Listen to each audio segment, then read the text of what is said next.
Here.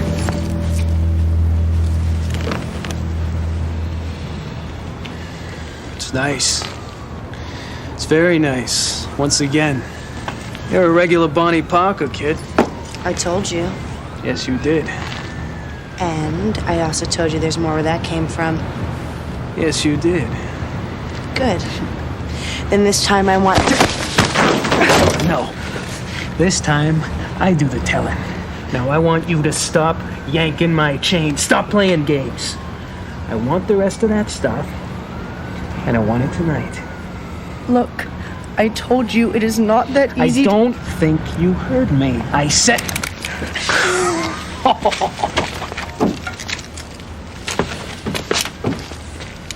Don't hurt yourself with that. Don't try and follow me. Why, and get shot? But I'll be seeing you again, Cookie. I want what you got.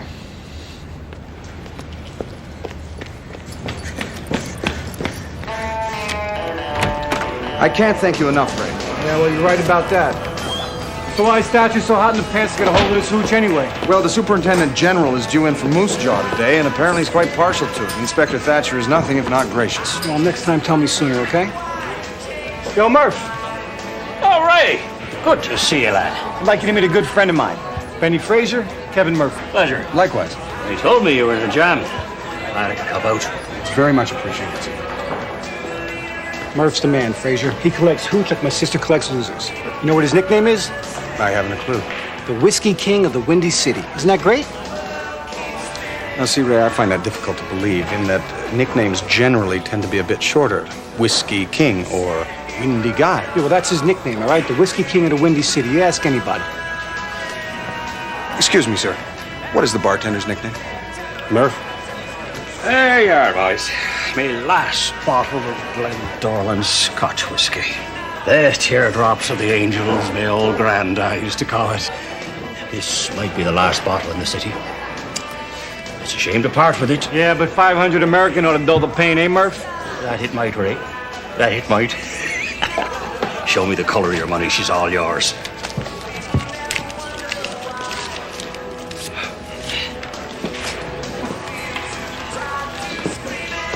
Annie? Annie McCrae? Ray. Ray Vecchio. Yeah. Hi. You're, you look like a, are you? A nun. You're a nun. You're a nun. You're surprised. Oh, yeah, I'm surprised. How long has it been? You been good? Yeah. Actually, Ray, I'm in a bit of a hurry.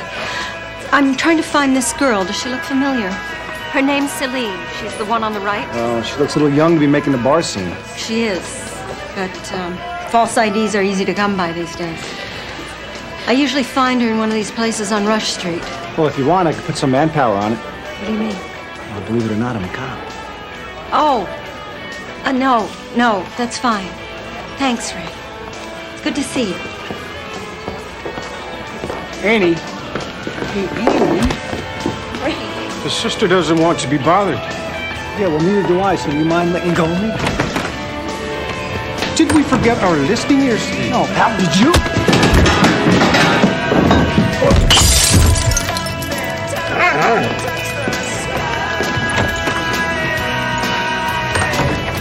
Oh, dear. Sorry, lads.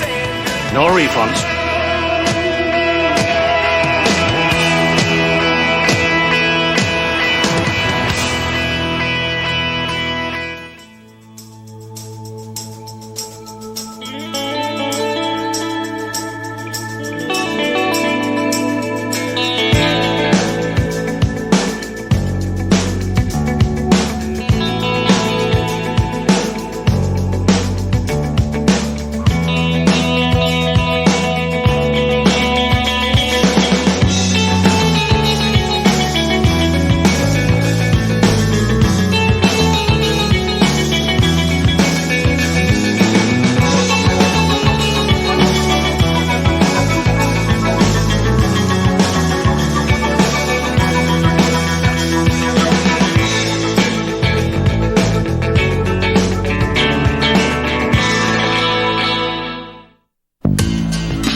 Annie?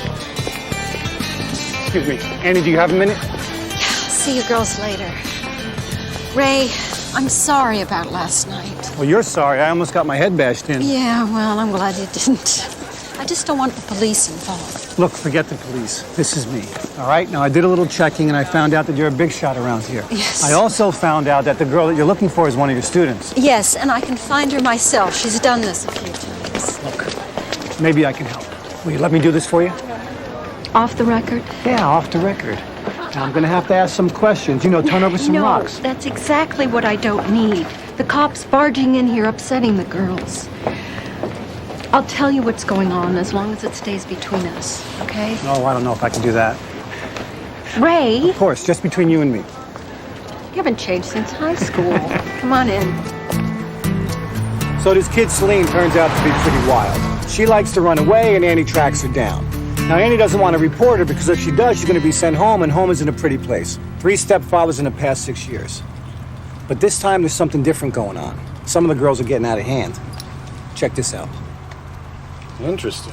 A Hildebrand Yankee 38. You don't see these very often. No, that's why I ran the numbers on it. You're never going to guess who it's registered to. Elliot Ness?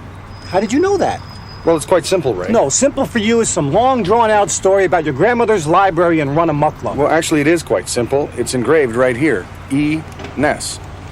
Guessing that the E stood for Elliot was just inspiration. You give me that. You're not supposed to be carrying a gun anyway. Tukta-yuk-tuk. What? You said run amuck-luck. I assume you're referring to the time my grandmother moved her traveling library to Tukta-yuk-tuk. Well, tuck, run amok luck. What's the difference? Well, about 2,000 kilometers. Is that necessary? Not entirely, no. Okay, so the question is, how does a 16-year-old Catholic school girl get a hold of the gun owned by the man who brought down Al Capone? That is the question, not whether or not Tukta-yuk-tuk and run amok luck are 2,000 miles apart. Kilometers. And I have no idea. Well, neither do I. But when Annie told me she found the gun in Celine's room, I knew she was in real trouble. That's why I've been on the phone all morning beating the bushes for a likely recruit. Annie's gonna let me plant a teacher on the inside to get a lead on this Celine girl. The only catch is, it can't be a cop and she's gotta be a woman. So have you found someone? Yeah, Brenda Lewisi. She retired from the force last year. I'm just gonna drop these plans to the school office. Oh, Ray, this is for you. Oh, the poor girl. She's broken her leg. She broke her leg? How could she break her leg? I just spoke to her an hour ago. She's staying at her mother's house. Oh, I can't let Annie down. All right, look, I gotta have somebody in there first thing in the morning. I'm gonna go back to the office and make some calls. Could I drop you off somewhere? No, that's all right. I'm going over here.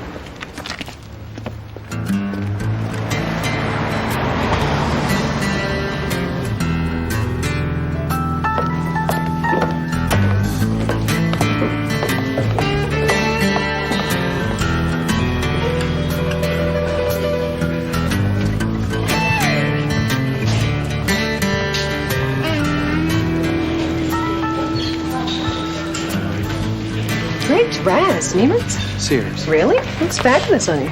Thank you. I'll call you back. Hello, I'm Lieutenant Welch. Is there anything I can assist you with, young lady? I'm here to see Detective Vecchio. Whose office is right around here? I'm gonna escort you personally. That really won't be necessary. Samantha, come on, I'm dying here. Yeah, I had somebody, but she fell through. Look, it's just for a couple of days. I'll pay you out of my own pocket. I'll be right with you.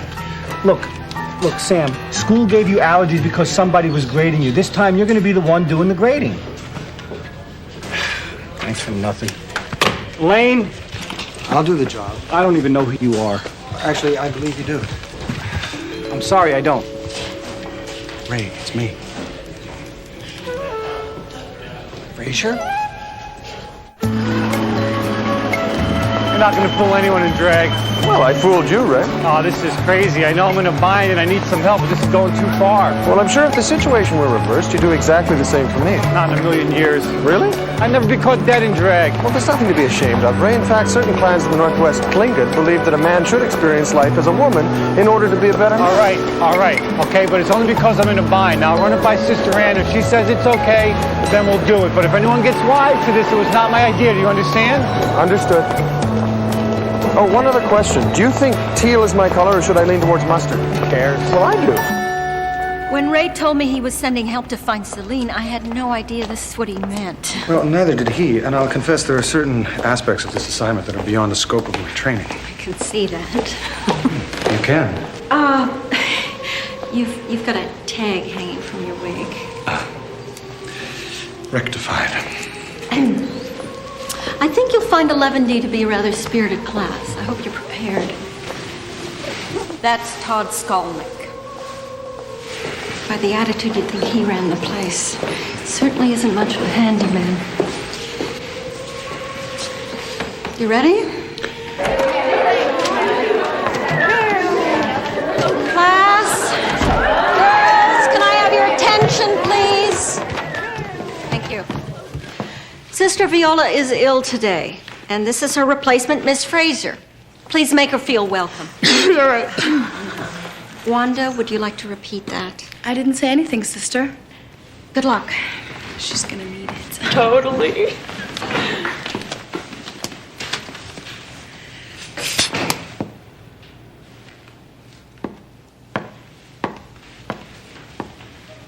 I believe this is yours. You weren't even looking. No, it's completely unnecessary if you have even a rudimentary understanding of the principles of aerodynamics, wind displacement, and trajectory. I'd be happy to explain them to you if you'd like. That's okay. It's your loss.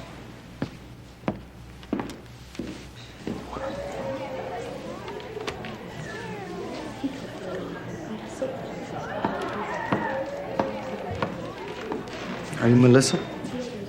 Uh-huh. Ah, this is you. It's very good. Thanks. But she seems a little sad, don't you think? I guess.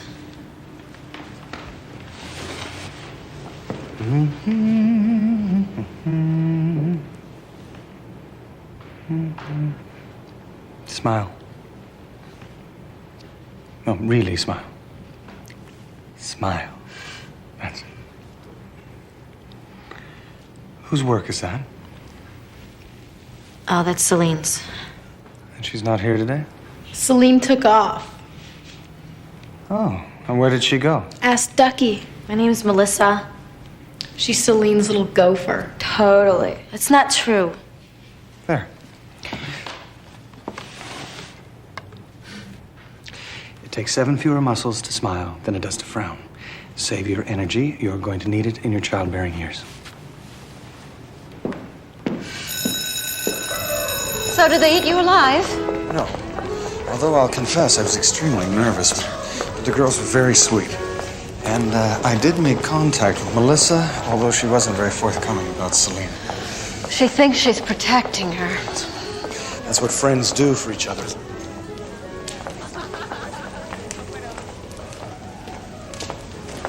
Psst, Fraser. Ray, what are you doing here? Look, I've been all over Rush Street, the Loop, and Lincoln Park, putting the word out on Celine. Nothing. Since I was in the neighborhood, I figured I'd come by and see how you were doing. Oh, it's still too early to tell. Right. I see you were speaking with Sister Anne? Yes. That's good. That's really, really good. Did my name come up? I can't say as it did. Is there something on your mind, Ray? No. Well, since you asked, if my name does come up, now I'm not asking you to twist her arm or anything, but I'm just kind of curious what she thinks of me. You know, if she's holding a grudge or anything. A grudge? Yeah, well, you know, Sister Anne and I, we used to be boyfriend and girlfriend. I mean, before she was Sister Anne, and, things were going along, and I wanted to get a little more intimate, do more of the boyfriend and girlfriend stuff, if you know what I mean. All too clearly. Okay, so, come here. So there we were, doing a little bit of this and a little bit of that, and all of a sudden her old man comes bursting through the door, and he blows up like Krakatoa. He starts calling me all kinds of terrible names and forbids her ever to see me again. It was ugly, Fraser. I can imagine. All right, so the question is, do you think that someone can get over that? Take it in stride and move on with their lives? Ray, are you asking this question because... And you think that she became...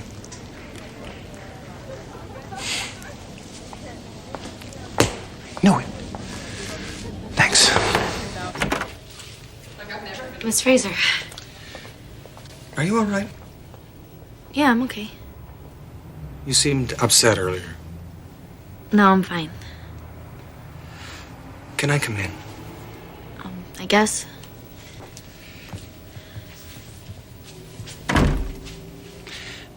You're worried about Celine, aren't you?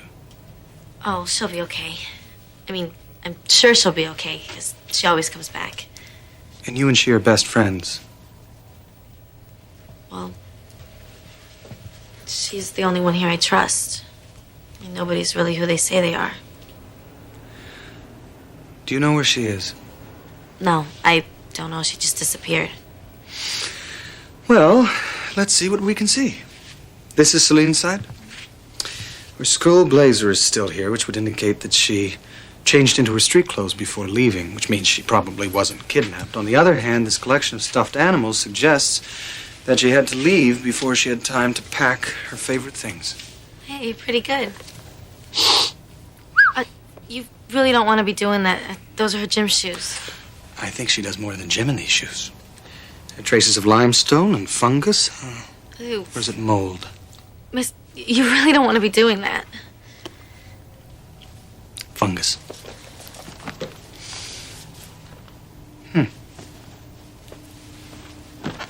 Boing, boing, boing. What? Boing. What are you doing? It's interesting. The springs 14 through 18 are out of line. May I? Yeah. Did Celine have problems with her back? Sometimes. A diary. That's her diary. You don't want to read that. She's my friend. I understand. You mean you're not going to make me give it to you? Not if you don't want to. Yeah, but you're a teacher. Well, that doesn't mean I can't respect people's decisions. We'll just have to find another way to help Celine. And, of course, that is what she needs right now. She needs our help. Miss Fraser? Don't tell Celine I gave it to you. Fraser. About that bottle of scotch? No, you're not even listening. What are you doing back there? Well, I'm changing. And I'm reading Celine's diary. Listen.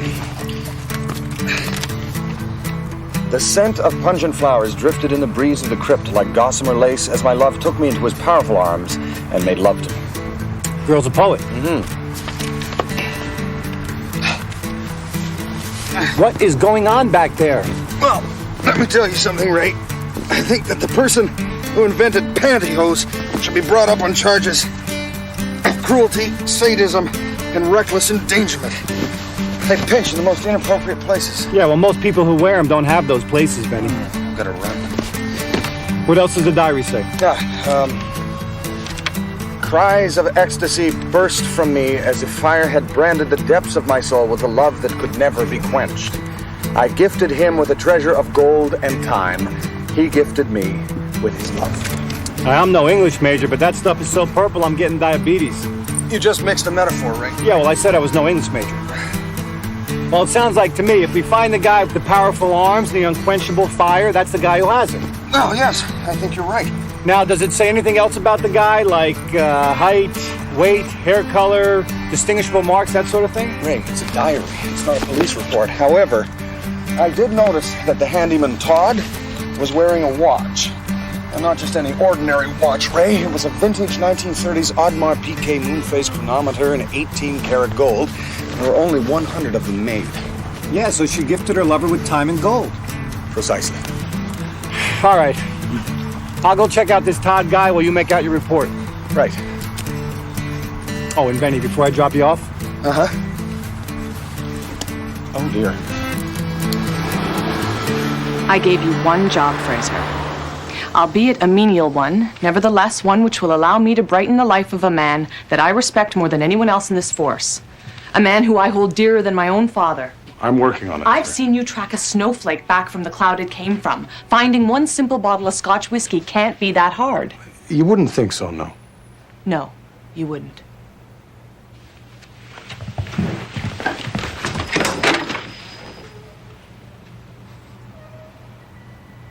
Is that perfume I smell, Fraser? Passion flower, ma'am.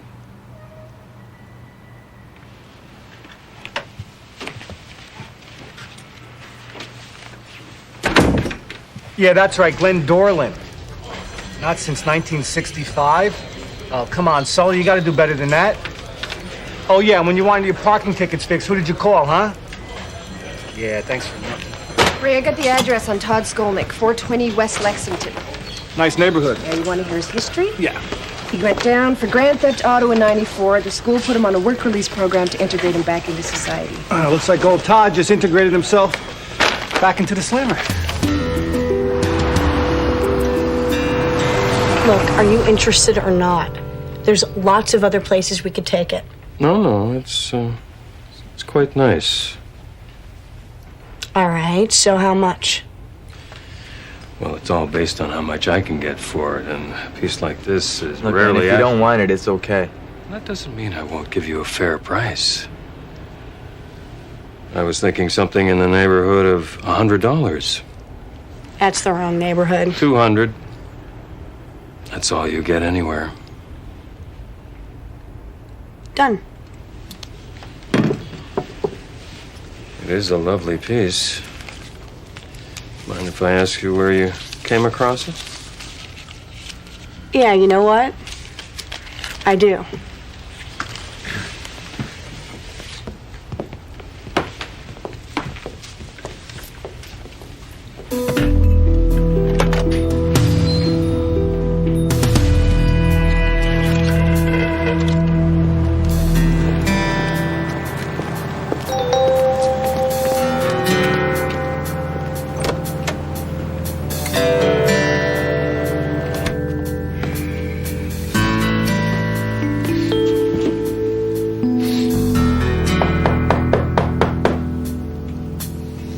Chicago PD, open up. I didn't think I was asking too many questions.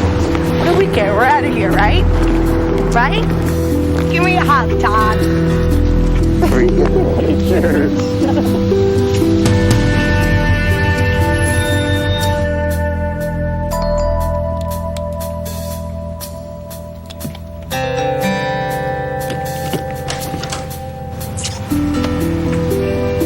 It's that guy from the antique store. We should get out of here.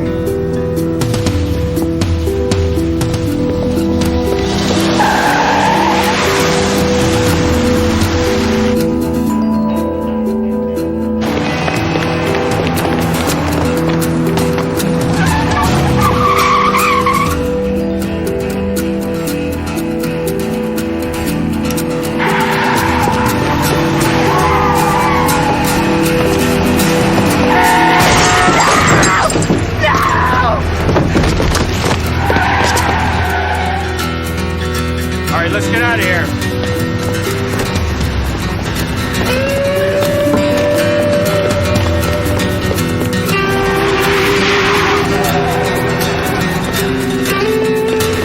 Police, get out of the way!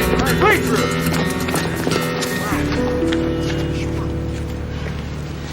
Call 911.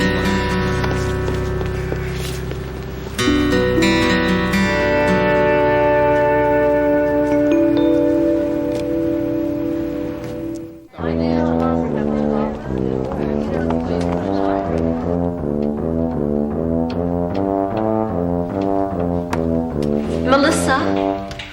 Yes, Sister Ann? I have some sad news to deliver in chapel tonight, but I wanted to tell you first. Is it Celine? Is she okay? It's about Todd.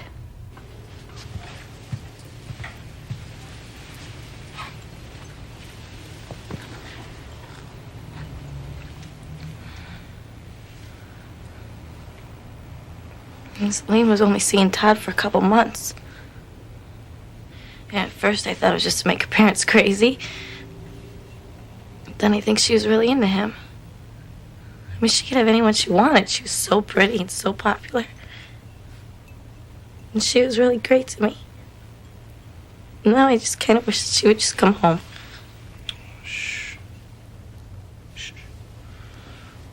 Don't. You'll just make your eyes all red for the dance. I don't want to go to a stupid dance anyway. I might as well be invisible.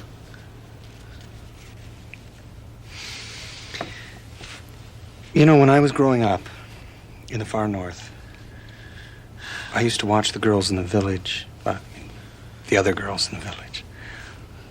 And I would try to figure out exactly what it was that made one girl, say, more popular than another one or more in demand than another girl.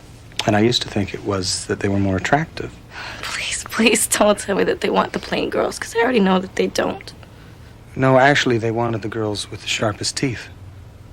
The sharpest teeth? Yes. In the North, sharp teeth are very important for cutting leather and manufacturing clothing.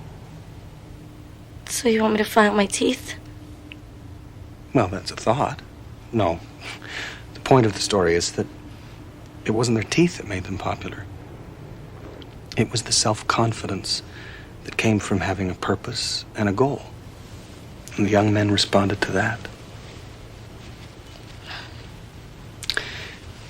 Would you accompany me to the dance?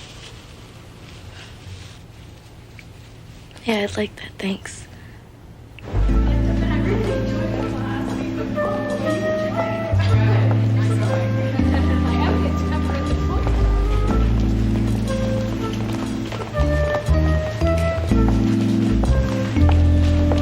We're on to you, miss. Totally. We see the way you're always opening doors for women. And where you're like incredibly tall. And polite. Totally. We hear the way you talk. For sure. You know, you can't fool us. We should have known it right from the start. You're a Canadian. Oh. Do you think we could keep this between us? We'll see.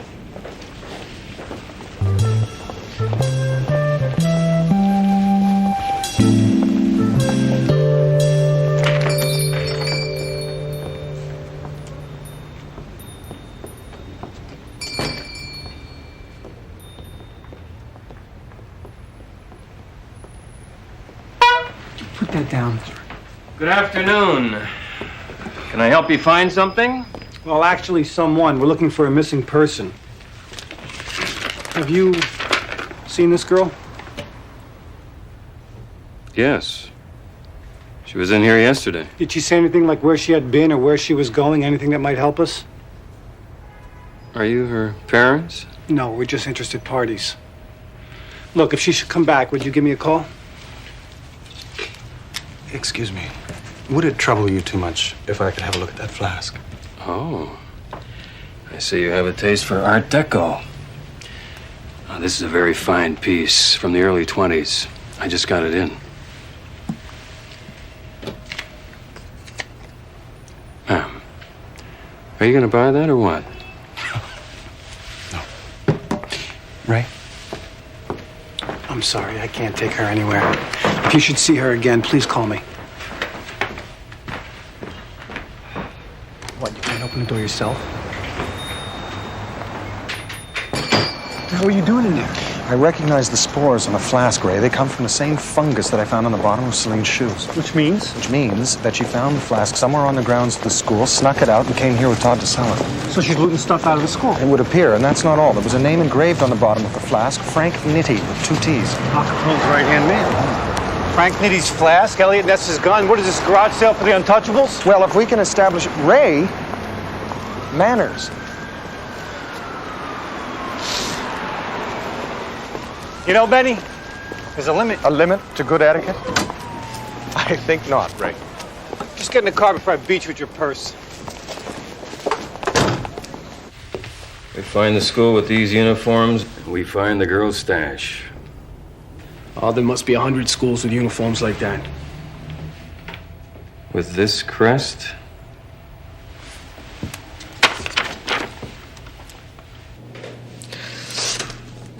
Mel. Celine? Oh my God. Honey, I heard about Todd. Are you okay? Not really, no. I don't know what to say to you. Is there anything I can do to help you? Anything? Yeah, will you come with me? Celine, you mean run away? Why can't you just stay in school? No, What's happened already? No. Todd and I had such great plans. I have to do this for him. Yeah, Celine, but it's dangerous. Not if we get the rest of the stuff tonight. You have to come with me, Mel. You're my best friend, aren't you? Of course I'm your best friend. And best friends, they stick together, Yes, right? they stick together, but that doesn't necessarily mean that Listen, I can run away. you can start living your life. I mean, we will be We'll be rich, happy, free. Listen, just meet me at the steam tunnels tonight, okay? 8 o'clock. We'll get the rest of the stuff and we'll get out of this hellhole for good. Okay? I love you. I love you too. 8 o'clock, okay? Okay.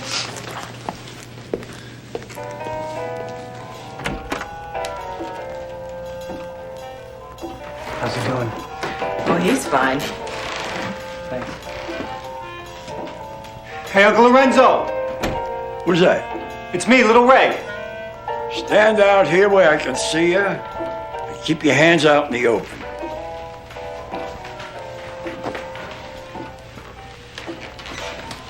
Don't you remember? I came by at Christmas. I brought you the chocolate cigars. Yeah, maybe I see it now. I can't be too careful, you know. I hear a crew out of Dearborn Park is looking to give me some swimming lessons. Look, Uncle Lorenzo, I gotta ask you some questions. Everybody's asking me questions. It's about a gun. Elliot Ness's gun. Medicine time. Go on, get out of here. Look a little, Ray. Anyone gets wind of this, I'm gonna wish the Dearborn Park crew got me. I understand. Al's got it. Capone? Shut up! What are you trying to do? Get me killed? Are you telling me that Al Capone has Elliot Ness's gun? He did. But word is, Vito swindled him out of it, along with the rest of the stuff. The rest of what stuff? Who's Vito? Vito Matsushi, Al's brother-in-law. Don't you read the papers? I've been kind of busy. Yeah, he's been taken from everyone. Capone, Nitty, all the big boys. He's building himself up a nice stash. Gold, furs, hooch, the works. Takes a lot of jam to steal from Capone. So how'd Masucci pull it off? Masucci's got this construction company. And he built the vault in one of the buildings he's working on. This vault, it wouldn't happen to be at St. Fortunata's, would it? Who's been talking? I'm a dead man. Look, Uncle Lorenzo. Buster, get out of here. I don't know you. I never seen you before. I want to be by myself. Everybody comes here. They want information. I'm tired of talking to people. Next thing you know, the phone will ring. It'll be... I'm sorry about this, sister, but the pipes burst next door, and we were afraid you might have some flooding. Do you mind if we check? Water damage can be pretty expensive. Oh, no, please. Thanks for letting us know. The last thing we need is another big expense around here. Now, don't worry, sister. We have everything under control. I hope it won't take long. There's a school dance tonight. And now, a favorite from 1978.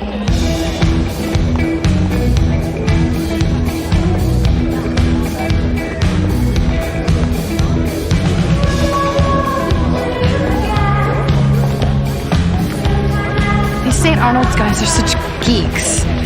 Totally. You know, your makeup is exquisite. Oh, thanks. Sister Ann did it. You see that young man over by the punch bowl, gulping down cup after cup? I think he's trying to work up the courage to come and ask you to dance. Oh, come on. He's not even looking this way. Well, you'll have to trust me, Melissa, but I have a profound understanding of the interior working of a young man's mind. God, I'm not gonna be able to do this. Sure you will. He's coming over. What do I do? Show him your teeth. Do you want to dance?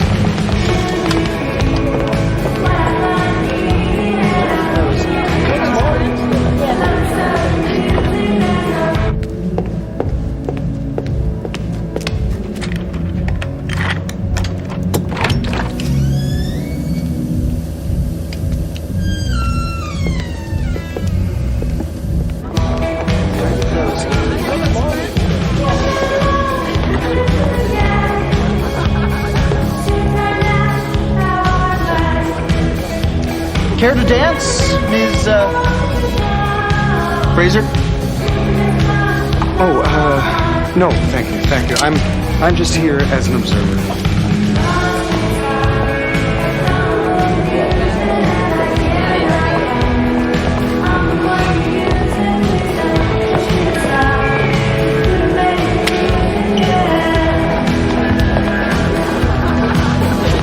Get down! Move for a big woman. I like big women. More of a good thing, you know. I'm cutting in, Jack, but we're not finished. Take a hike. Thank you. You owe me. For what? For saving you from dancing with a guy. Well, it would appear that I still am dancing with a guy. Right. So Nessa's gone? Keep going, we won't be able to talk. Who still does disco? The Saint Fortunata School, apparently. So Nessa's gun, and Nitty's flask, it all comes from this vault some mob guy built on the school grounds back in 31.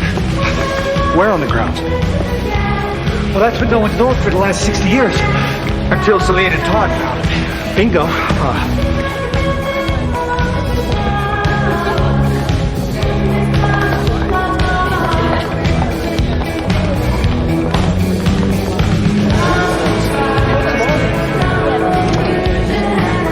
Well, Melissa didn't say anything about this, which makes me wonder what other things she's kept secret. Ray, she's gone.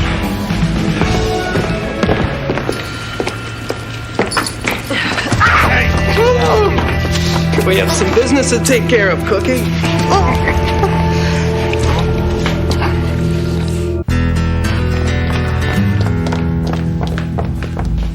All right, she's gone. I'll take the front, you take the back. Ray, wait.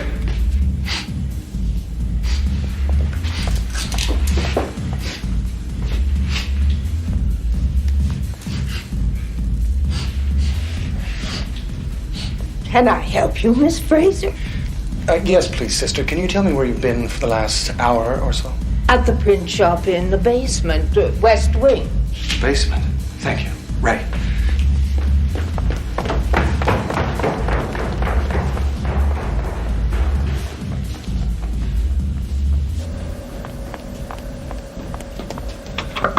Celine?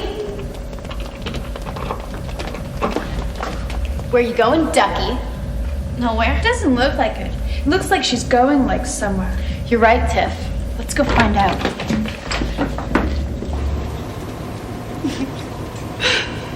Where is it? I don't know. Next time you'll be getting the steam cleaning. Oh, Celine, I know where the stuff you've been selling me comes from. I've heard all the stories. Now, where is the entrance to the vault? Todd knew where it was. I don't. Johnstone. Celine! Well. It's a party. Maybe you'd talk a little better if it was one of your friends. No. Oh, no. Please. No, please. All right, let's talk about that vault then.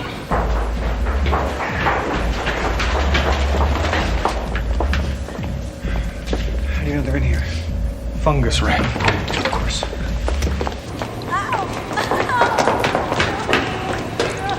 They sound like they're this way. Then I suggest we go this way. Do I dare ask for an explanation, or I just take your word for it? Well, it's similar to the Doppler effect, Ray, wherein the echoes bounce off the walls of the corridor, and then the pitch of the sound waves changes and amplifies. Just take your word for it. Very good.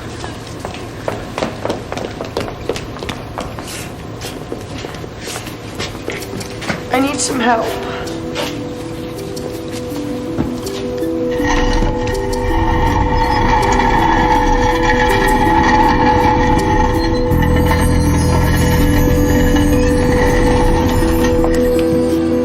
Oh my God. Totally. Al, you come in and get a load and then come back with some more. Ow! Ladies, we're going to take a seat over here.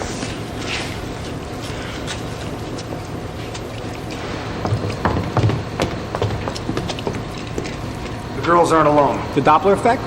Size 12, running shoe print.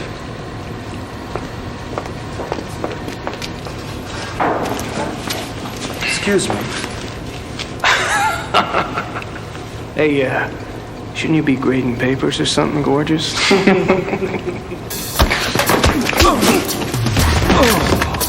Grading papers, indeed.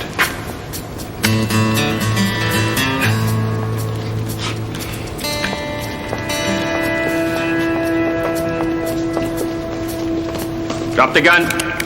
Drop it. Drop it! You don't want to do this, I'm a cop. Oh, that's too bad. We don't like cops. Celine, where are we going? Never mind them. We gotta take care of these nice folks first.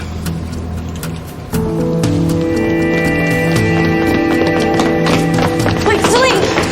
Come on, we gotta get out of here. No, I'm going. I can't leave Miss Fraser. What are you talking about? They're gonna kill us. We gotta get out of here. Celine, I always do what you want, but it's not this time. This is gonna be so good for us. Remember, we're gonna go away. No, Celine, this is gonna be good for you. Miss Fraser's my friend, and I'm not leaving. You can go if you want to.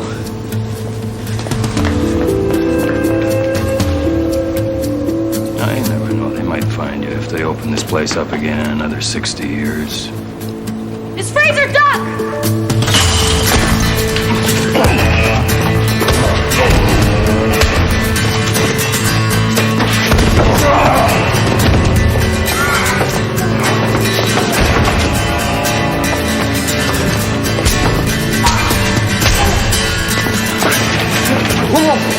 You wouldn't hit a woman, would you?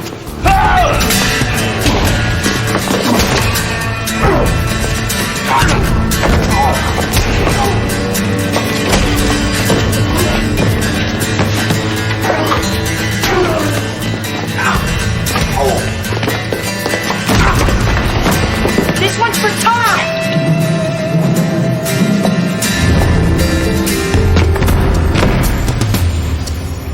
Oh my God, Miss Fraser, you're a cross-dresser?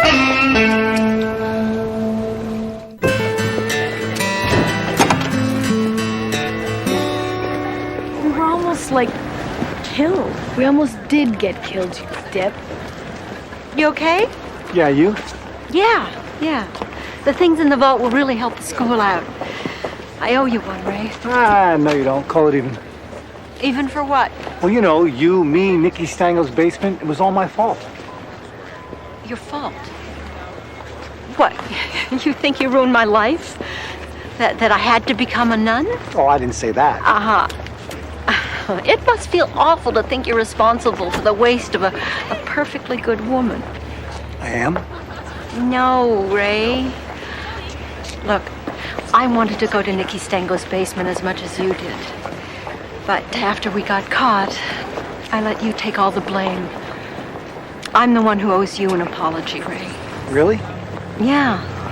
I was a coward. After that, I decided to never be afraid of my own feelings again. That's what led me here. So I'm not going to be struck down by lightning?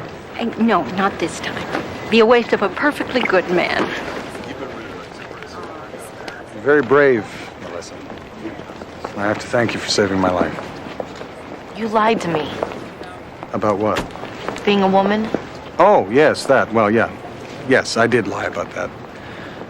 Those weren't my clothes. That wasn't my hair. Those weren't your breasts? No, those weren't my breasts. But other than that, everything I said was the truth. Well, that's good, because the hair color wasn't right anyway. Oh, well, thank you. I'll remember that for the next time. You ready? Yes. You know, Benny, you weren't a bad-looking woman. Thank you, Ray. Of course, you weren't exactly my type either. Well, what exactly is your type, Ray? Well, I like a woman who is kind and honest with a good sense of humor. Well, I don't have those qualities. No, you do. I just like a woman who is, you know, a woman. Oh, that's picky, Ray. Oh, don't get in the snit. No, I'm not. Oh, good. Well, fine. So what are you doing after work? Nothing with you. You're so sensitive.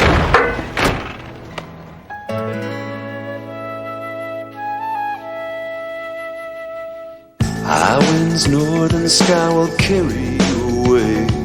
You know you have to leave here. You wish that you could stay. There's 4 directions on this map, but you're only going one way. Due south, that's the way I'm going. Due south.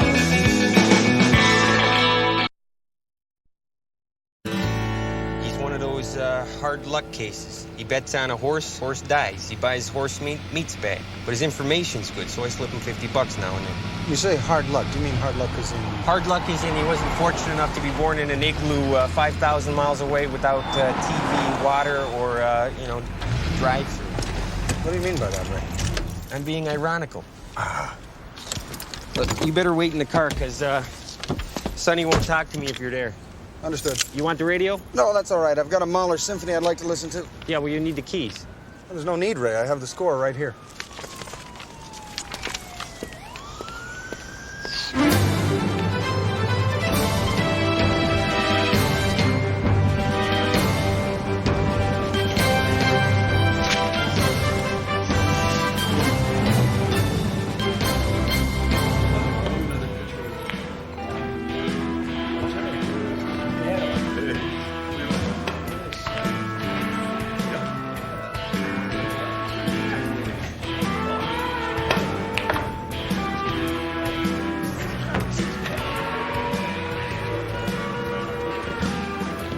Pay up, buddy. I don't have any money. What do you mean you don't have any money? I don't have any money. You don't have $10? Relax.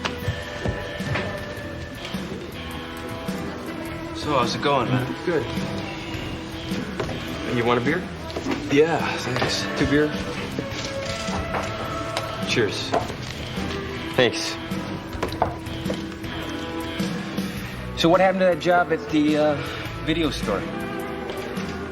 That guy was a jerk, man. I mean, I appreciate your help and all, but that guy was a jerk. My mother dies.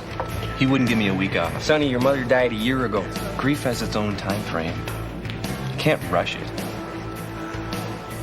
Look, your parole officer know that you're living upstairs here? No, it's just temporary. Irene's pregnant, right? We get our first welfare check. We're moving in together. It's gonna be a nice place. That's great. That's good, I mean that. So you got anything for me? Mm-hmm. That container of computers that got lifted off the docks last week. I know one of the guys. You know one of the guys? I know a guy who knows one of the guys. Right, that's more like it.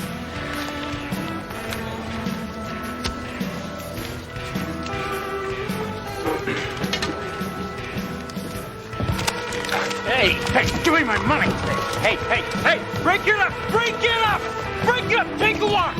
You sit down. I still want my money. You hustled me. Man, we'll drop it. Let it go.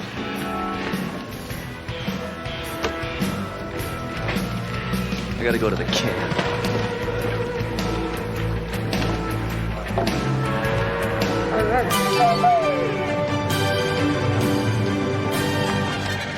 Well, what do you expect? You eat an entire pizza and you drink a gallon of water, you will have to pee 10 times an hour. The concept is called cause and effect.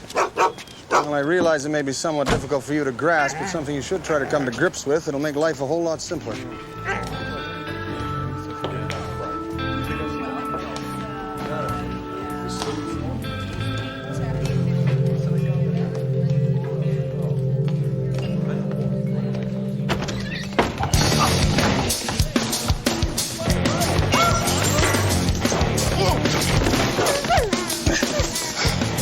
Sorry, boy.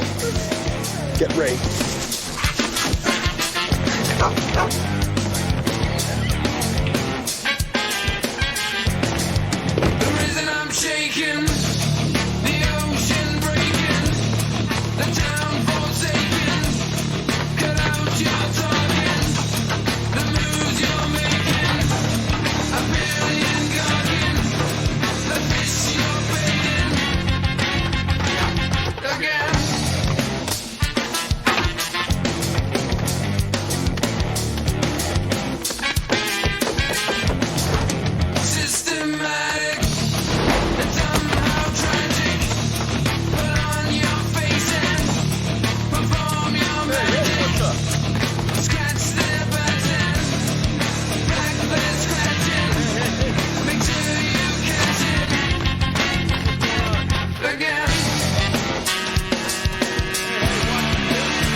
All yours, Al.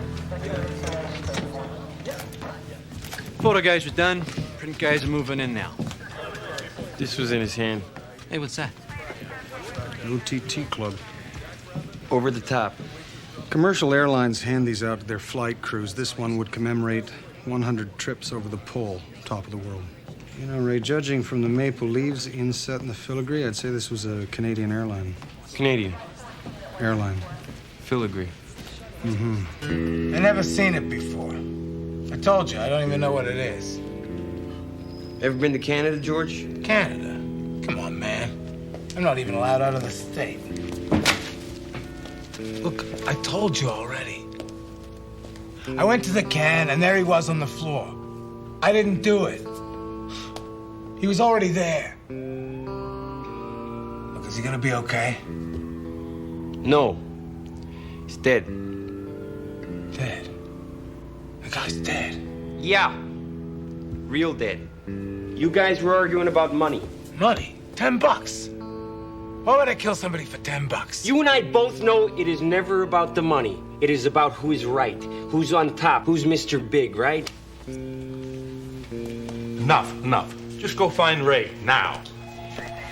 I'll talk to you when your superego is in more control of your id. Hi, Fraser. Francesca. What's with him? I fell on him. I mean, I think he was startled more than he was actually hurt. But apparently I haven't been paying enough attention to him. You know, the fact is I think it's largely psychosomatic, so I'm just trying to ignore it. Really? See, I never knew that dogs were so psychological. Have you ever heard of Pamela's dog? No, I'm afraid not. Oh, really? Yeah, she's famous. She drooled. I'm taking a psychology course. Oh, perhaps you mean Pavlov's dog. Look, I told you I didn't do it. What about your fingerprints all over the knife? I told you, I was trying to pull it out. Oh, pull it out, not push it in, right? What? The lieutenant wants to see you. Okay, thank you.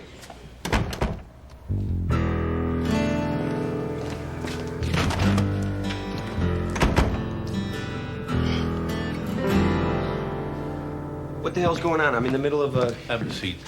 Go ahead, Constable.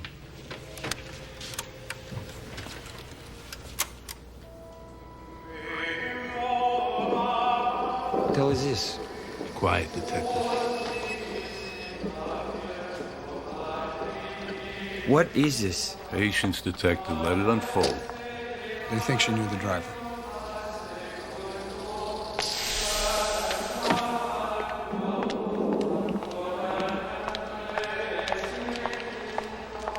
Hey, wait a minute. A stewardess. Does this have anything to do with that over-the-top pin? Shh, just watch it, detective.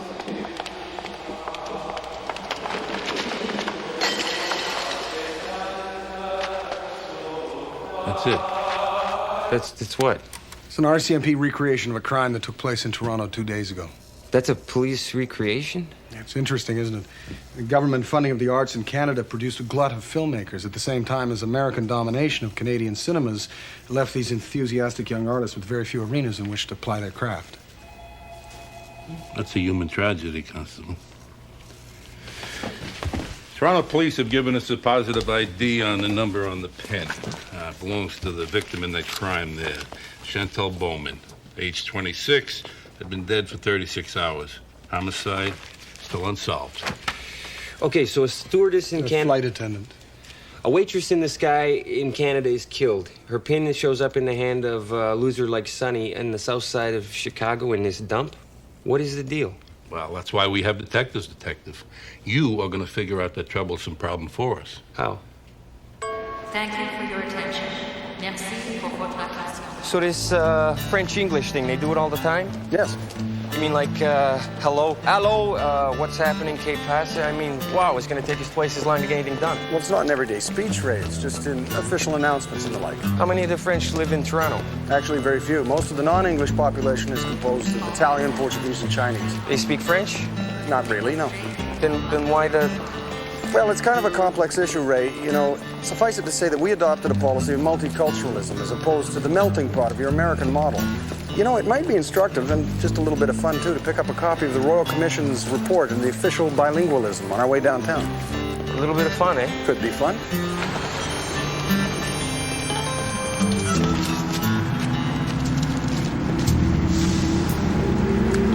I'll hail a cab. It's clean. Too clean. Ist der junge Mann. Kommen Sie bitte zur Gruppe. Got a photograph? I'd be honored.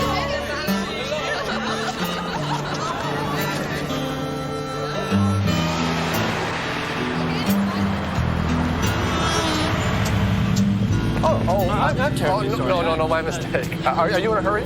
My daughter's beside me. Oh, really? How old?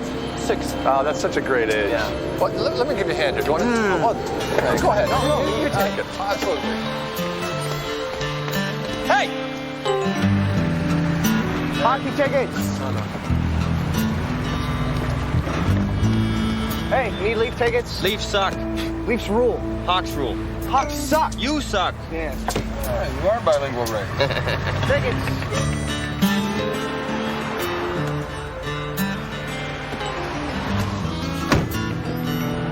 Ooh, the mothership.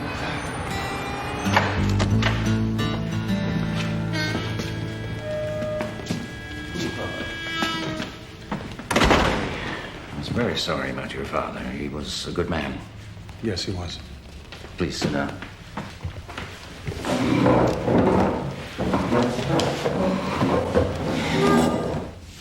This is the murdered woman, Chantal Bowman. We've confirmed that the pin you found at the murder scene in Chicago was hers. We already got somebody in custody for that murder, but we haven't come up with a connection yet. There is another complication. General Bowman. Who's he? He's one of our country's most decorated soldiers, recently honored by the United Nations for his peacekeeping efforts. He's also the father of the dead girl, and he's sworn to find the killer. We don't want General Bowman to be the second victim in this tragedy. What exactly is it that you want from me? We believe, as does General Bowman, that Miss Bowman's killer lives in Chicago. We want you to find him before General Bowman does. Whenever we had layovers in Chicago, she just disappeared. I tried asking her about it, but she was real coy. I know she had a boyfriend, but I never met him. She ever mention a name or describe him in any way? No, but he was older, I know that. And he had a lot of money. Well, that was important to Chantal. He was married, had a wife, 3 kids, 1 in college or something. She kept telling me that he was going to tell his wife about he and Chantal real soon, but the timing had to be just right, usual crap. Chantal, she was becoming like, Obsessed? Fixated? Single-minded? Yeah. Oh, well, she told me last week that if he didn't tell his wife about them, she was going to.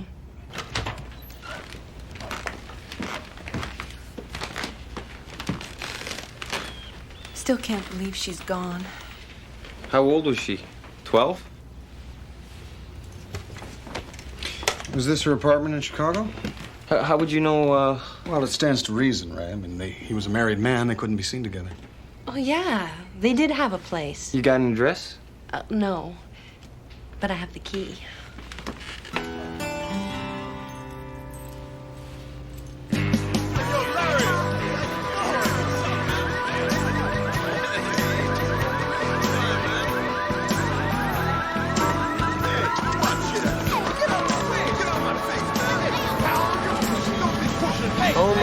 Home again, jiggity jig.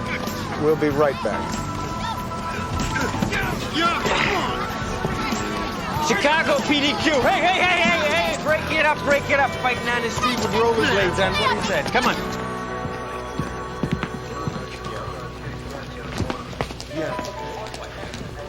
Francesca, what's up with the yellow thingamajobby? The human mind. Did you know that our minds are affected by color? And yellow happens to be a very soothing color. That is so interesting to me. Ray, we found this in Sonny's room. 1980? Yeah, well, doesn't he look familiar to you? I wouldn't know this guy if he jumped out of my soup. Who the hell is Chad Maxwell? St. Louis. Sonny was from St. Louis. You know that guy. Yeah, that's what I just said. Hey, know that guy. Okay, so you know the guy, you know the guy, you know the guy. Who the hell is this guy? He's that guy, you know. That, well, you know. What? Guy. Francesca, can you phone the St. Louis Police Department if you're not too busy being yellow and, get that online. My friend Nancy in trade is having a baby. It's a Mr. Feed Me. It preheats the formula and presents it to the baby. You can set it for 4, 5, 6 feedings a day. When the buzzer goes, it's time to feed the baby. What? Well, sir, in my experience, although very limited, well, infants tend to tell their mothers when they would like to be fed by crying. I can't imagine that the mother-child bond could be improved upon by technology. You're right.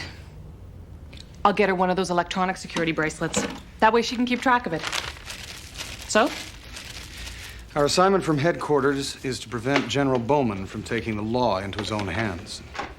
On a more personal note, sir, it does feel quite good to be back in the saddle again. Yes. The bit between the teeth. 2,000 pounds of pulsing horse flesh between your legs. I was speaking metaphorically, sir. As was I, Constable Fraser. As was I. Dismissed. Sir. Would you please not make me look worse than I already do, thank you? Come.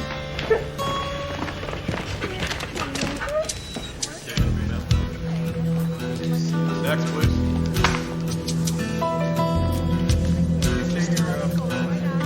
Welcome to the United States, General. Is your visit business or pleasure? Neither.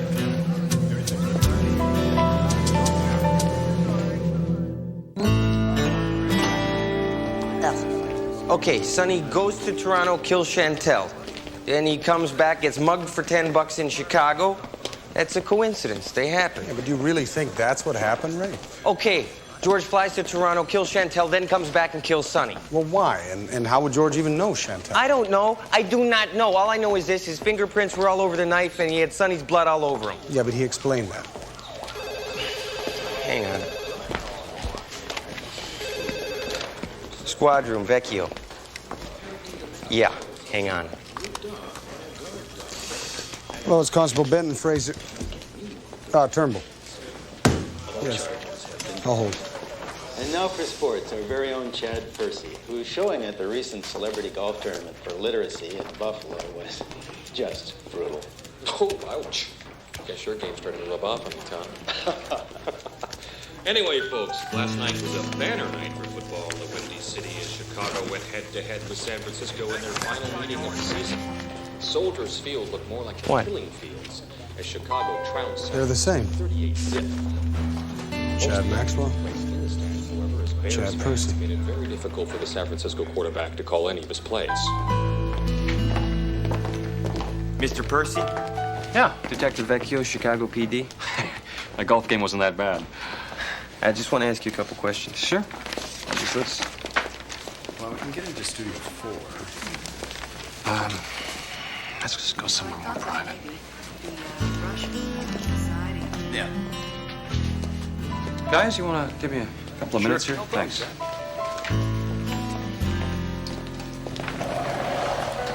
You know Sonny Dunlap? Son of a bitch, I can't believe he did it. Yeah, I know Sonny. I've been paying him $200 a week for the last 2 years. He wanted to up it to $5 or he was going to go public. I said the best I can do is $250. He said he was going to think about it, the dumb bastard. When's the last time you saw him? A week ago, maybe Monday or Tuesday. Look, Detective, that poster's 17 years old. I was hitting the sauce pretty heavy in those days. Yeah, I robbed a liquor store. I don't even remember doing it. I mean, where does this leave us now? I mean, there's a statute of limitations on robbery, isn't there? Yeah, there is, but, not a murder. What? Sonny was murdered 2 nights ago. Detective, you don't... I am not a violent man. You pleaded, guilty to common assault just 3 months ago. Yeah, well, that was after a traffic accident. Even the judge said it was severely provoked. Where were you Tuesday night? This Tuesday? That's when he was killed? While I was butchering a game of golf in Buffalo. Butchering? Listen, I gotta go. But I hope you catch the guy, and if you need any help, feel free to call me. Yeah. You are an institution in Canada, sir. An icon. We understand your grief at this terrible time. Don't presume to understand that, Inspector. No, sir. But I must remind you that this matter is in the hands of the American authorities. We must leave it to them. And what are you suggesting? General, there is some concern that you may try to take the law into your own hands. I have led men into some of the worst hellholes on this planet, Inspector, in the name of honor and this country. And you, representatives of this country, have the nerve to summon me here and accuse me of being a common criminal? No, sir. General, Inspector Thatcher, as always, is acting in the best interests of the Canadian people and of her government, often in very difficult circumstances. I'm personally liaising with the Chicago Police Department in this case.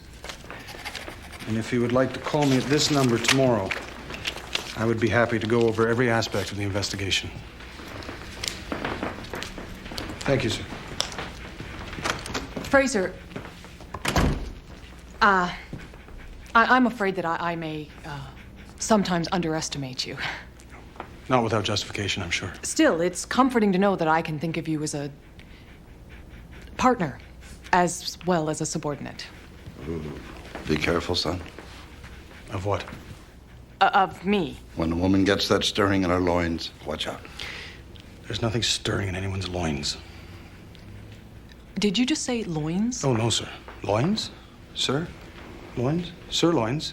Sirloins, possibly, because I have been thinking about a good piece of meat. Sir, will you excuse...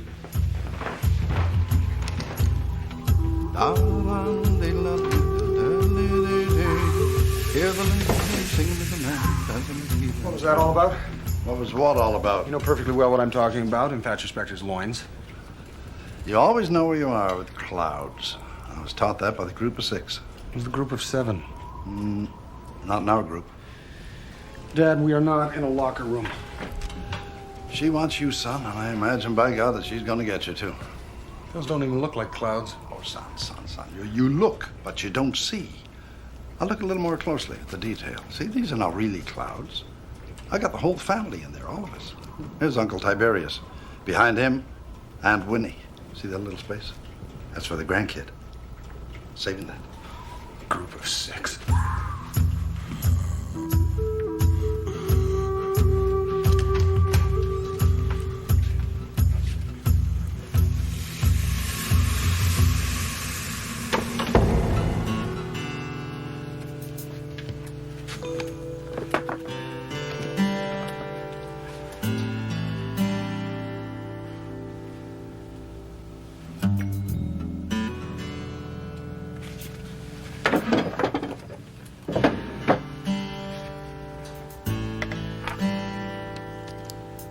You look, but you don't see.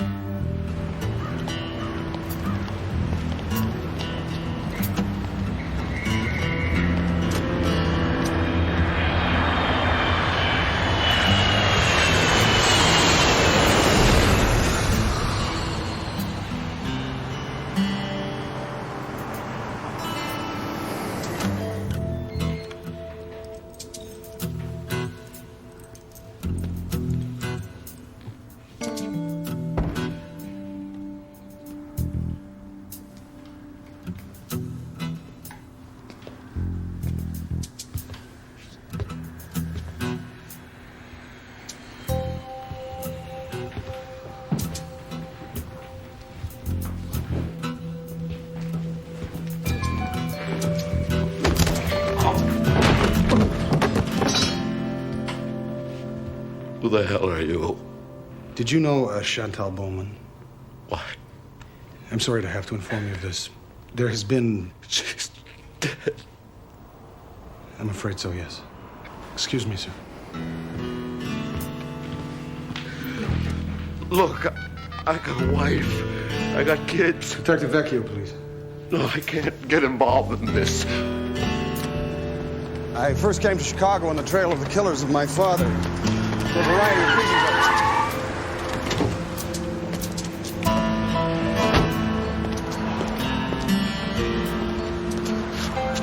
Step away from him, Constable. General, please.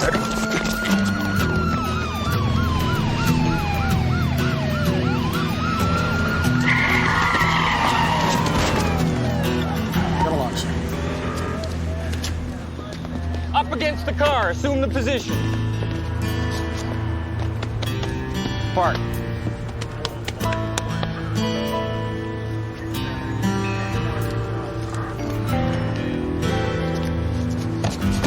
I know you now. Let's go, buddy. Come on. Stop him. What kind of a country is this? The man who killed my daughter goes free. Don't worry, nobody's going free. Just have a seat there. I want to call the consulate. No problem. You just take a seat there. I'll be right back, okay? So? He admits he was shacking up with the Bowman woman, but he's got an alibi for the night of the murder. Oh, yeah? Tight? It's pretty tight. How tight? The night of the murder, he was addressing 2,000 members of the Chicago Booksellers Association at the Plaza Hotel. That's tight. Tell you one thing. He's more afraid of his wife than he is of us. They've arrested him? He is being detained. We could have an international incident on our hands. Sir. Sir. Oh!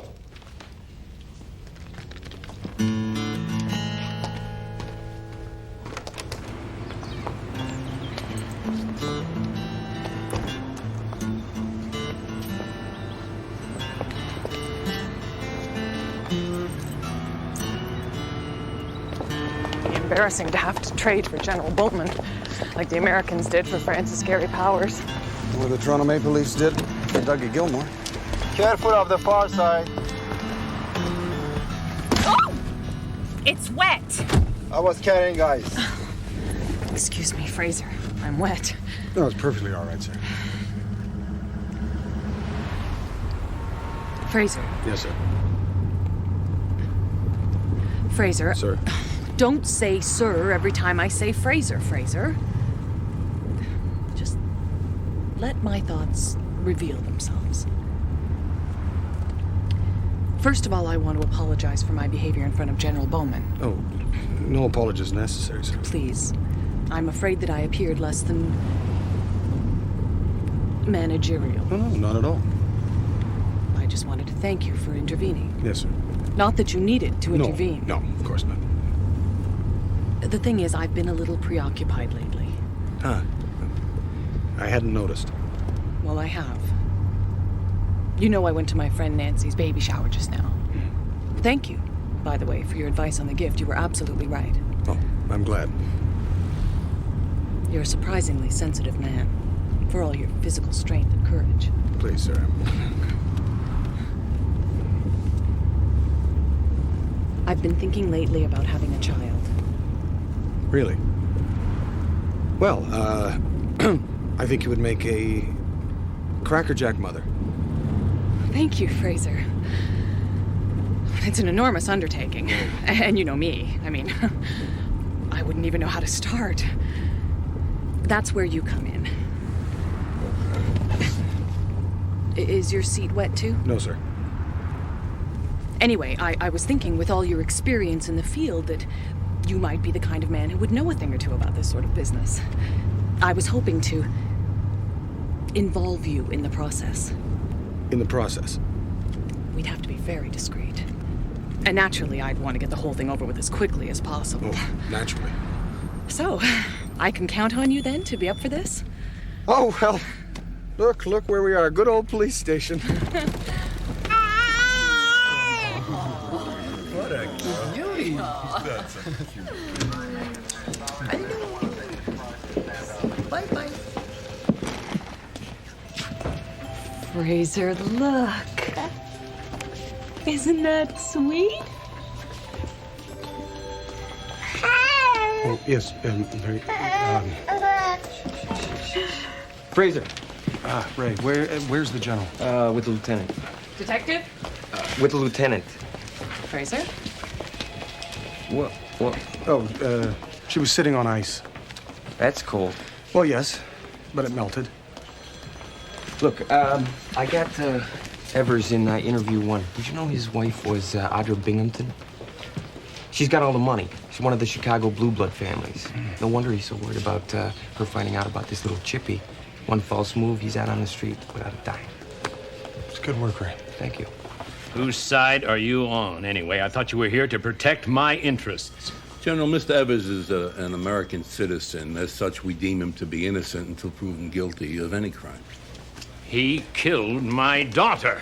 We have no evidence to that at this time. If and when we obtain such evidence, he'll be off the street faster than a dropped wallet. I give you my word. And in the meantime?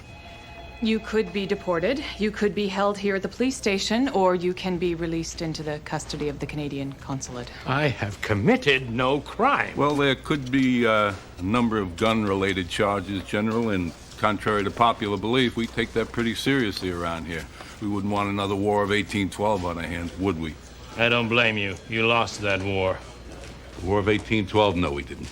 The name Queenston Heights ring a bell with you. We cleaned your clocks. Inspector, would you get the general out of my office, please? The jail, the consulate, anywhere. We can make you comfortable at the consulate, sir. Good. General? Not a good idea to mention 1812, sir. The Americans hate it when they lose a war. Yes, thank you kindly. That was the Ballantine Hotel in Buffalo. They'll be faxing over a copy of Chad Percy's hotel bill from the night of Sonny's murder. Okay, this is stupid. We got 2 murders, 2 suspects, 2 motives up the yin-yang, and we got 2 airtight alibis on the nights of the murders in question. Hey, Ray. Look, we're working here, Francesca. My super it is completely groovy, and if I ever start to drool, you'll be the first one I call, okay? Fraser. Would you agree that our air conditioning causes us to see things in certain ways? Air conditioning? Perhaps you mean simply conditioning. You know, the School of Behavior.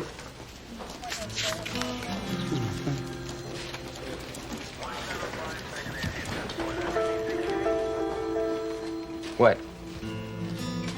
I just had an epiphany. What? Chad Maxwell did not kill Sonny Dunlop. We know that because he wasn't even in Chicago at the time. What kind of epiphany is that? It's an excellent epiphany. He was in Buffalo, which is less than 2 hours' drive from Toronto, where Miss Bowman was murdered. I think they traded victims. Oh, Mother of God. You want to spell this out for me? Nick Evers did not kill Miss Bowman. He killed Sonny Dunlap. Chad Percy killed Miss Bowman. They switched. You see, both men wanted someone dead. Chad Percy because Sonny was blackmailing him and threatening to expose him. And Miss Bowman was threatening to tell Evers' wife about their affair, thereby throwing him off the old gravy train. And they both knew that they'd be prime suspects in any investigation of the murder, so they arranged to provide one another with ironclad alibis.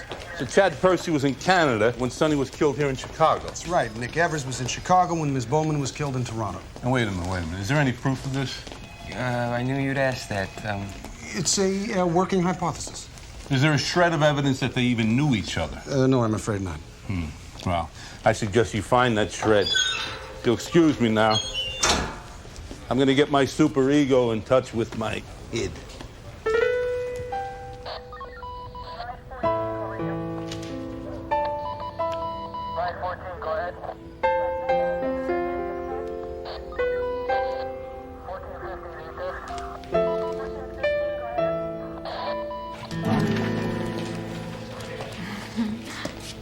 Bartok back, the black one. Fraser, we aren't having any luck with the phone tap, so we're going to give him a jolt. We dug up the connection. Part of Percy's sentencing on that assault charge was going to these anger management seminars. We showed Avar's picture around and came up with positive ID. All right, we ready to make the call? Yes.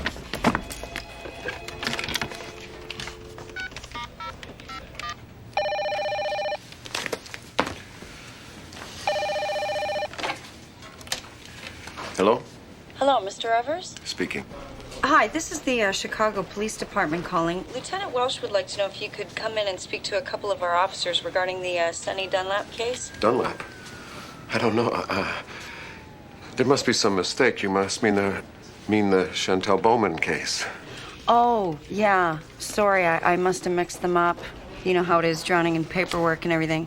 I was just wondering, when could you come in?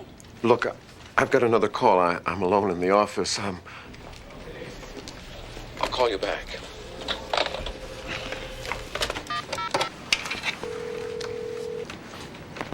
Yeah. They know.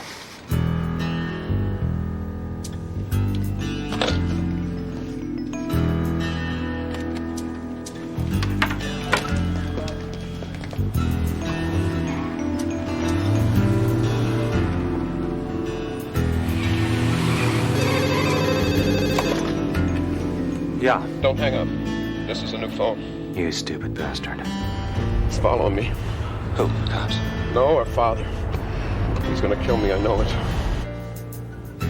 Okay. You know the Douglas overpass just before the river? Lead him there. Take your time. Only 20 minutes.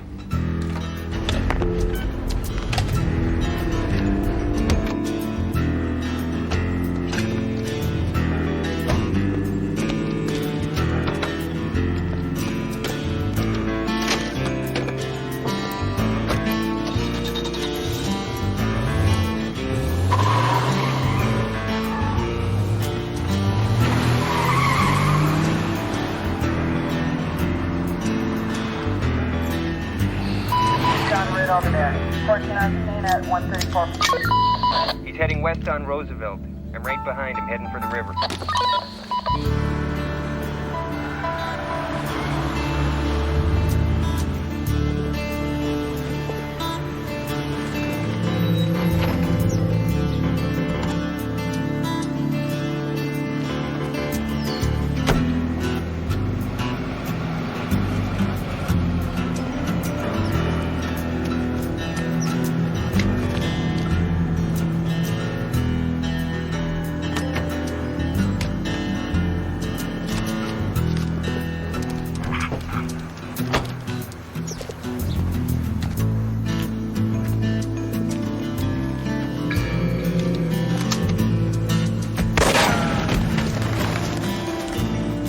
Go around.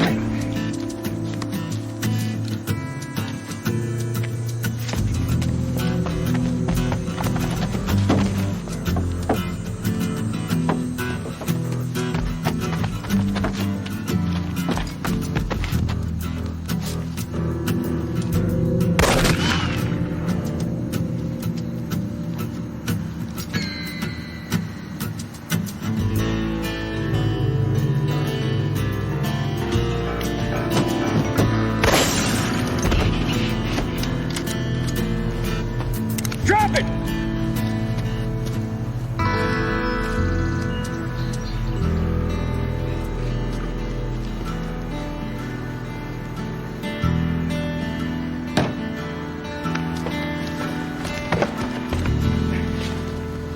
Nice work, Ray.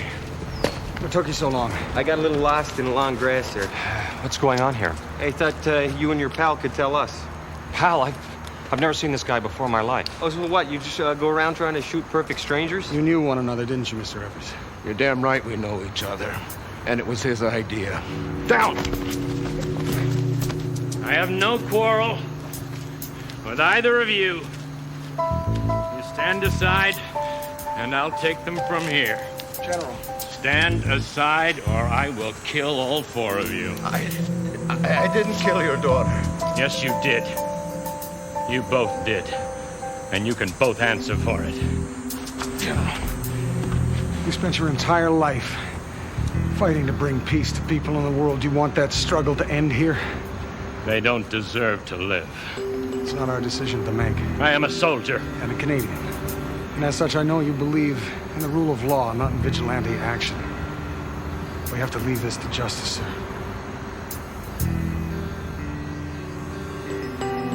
Say it.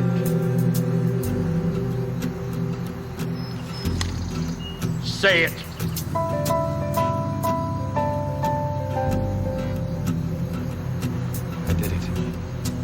did what?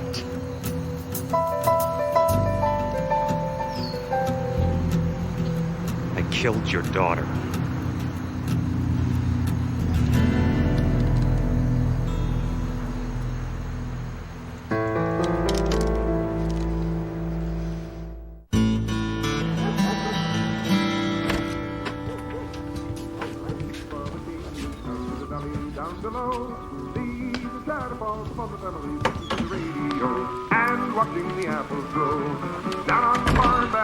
This was your baby bag. It was good for 40 below. Of course, a little 60 below never hurt anybody unless we were wearing Bermudas. Well, he can't be reared in this jungle. We'll have to move north. You're a little ahead of yourself, don't you think? You can run, but you can't hide, son. What are you talking about? Grandchildren. Grandchildren. Dad, you cannot have grandchildren. You are dead. So you keep telling me, with overmuch glee, I might add. For God's sake. Oh, come on, son. Is it going to kill you to give her a leg over? A leg over? Dad, I really don't have time for this. Well, that's what I said. Look what it got me. Yeah, well, that's a different story. There you are. Leg over, foot down, thigh up. Lunatic. It's not over yet, son.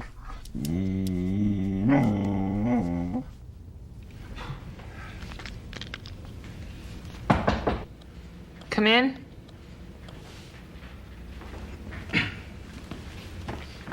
Yes, Constable. What is it, Fraser? Well, sir, I've given considerable thought to your proposal, and I mean, I have nothing against. Well, I have nothing against, you know. It's just that I'm not by nature impulsive, although I have been known, you know, to really let my hair. Well, no, that's not strictly speaking true. I've never even let my hair grow. Is there a point to this, Constable? Yes, sir. The point is that I just think that things like this should be taken incrementally. Perhaps we could start with conversation. And although, well, you and I have talked, so I suppose we could bypass that and just move to the next increment, dancing, possibly. No, not now. Not now, of course, because there is no music. Although, you know, my parents used to dance without music all the time. I recall a time in my childhood when... Fraser. Sir.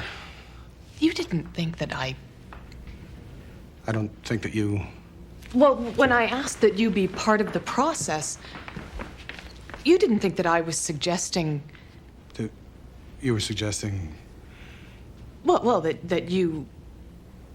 That I...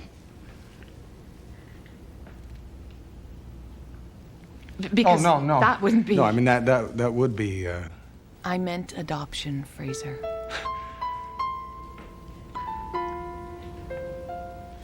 Sir, may I, May you what? be dismissed? If you wish. Oh, I found these.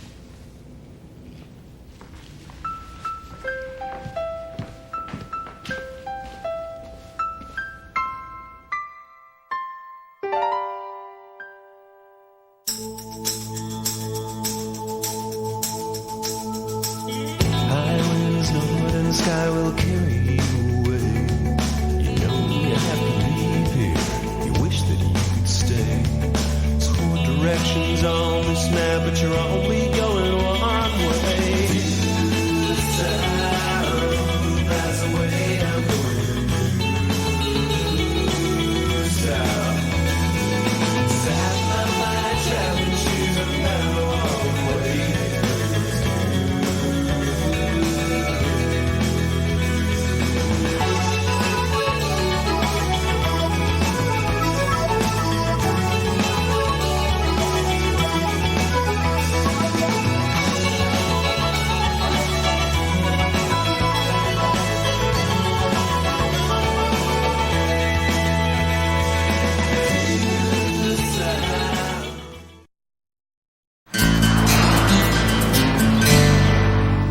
Constable. That's what we're talking about here. The basis of all diplomatic relations is not who you are, but who the other side thinks you are. Now, I've worked very hard creating an image of Canadians we can all be proud of. Yes, sir. You, on the other hand, have been doing everything in your power to wreak havoc on that image. Sir? All this do-gooding, Constable. Picking up litter, rescuing kittens, saving people's lives. What sort of message do you suppose that sends to the Americans? That we care, sir? Exactly. And people don't fear people who care. I'm sorry, sir. I wasn't aware that we wanted the Americans to fear us. That's what every country wants, Fraser. No one takes you seriously if they think they can push you around. Do you think I would have risen this high if people weren't afraid of me? When can it be ready? Wednesday. Nonsense. I need it this afternoon. I'll have to take him with me. Well, then get on with it, man. Get on with it. There. Did you see that, Fraser? That's another American tailor that fears me. I could see that, sir. And that's what Canada needs. To be feared by tailors? Along with every other American. Do we have a plan to accomplish this, sir? Yes, but I'm not at liberty to reveal it at this moment. The important thing is that you not undermine our efforts with all this nice guy stuff. Yes, sir. As to my assignment? Assignment? Yes. I need you to hand-deliver a very important document.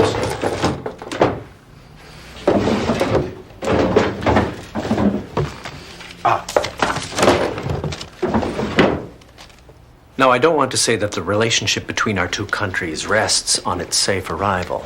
But if something were to go wrong, I can't speak as to the consequences. It looks like a party invitation, sir. Clever, no? Just make sure that someone gives you a, get a... Signature? A signature, yes. And get the balloons on the way home. We're counting on you doing your part to make sure our reception is a success. You know your duties? Doorman, sir. Is that what you do? Yes, sir. Well, keep up the good work. Carry on. Oh, and Constable, Godspeed. Thank you, sir.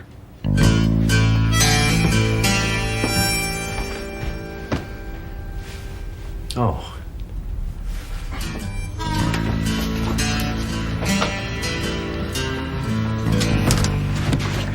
I have to go out for a while, Diefenbaker, on a very important assignment, so what I would suggest is that you just... Diefenbaker. Oh, please, don't do this to me now. Dief. There is nothing more frustrating than playing hide and seek with a deaf wolf.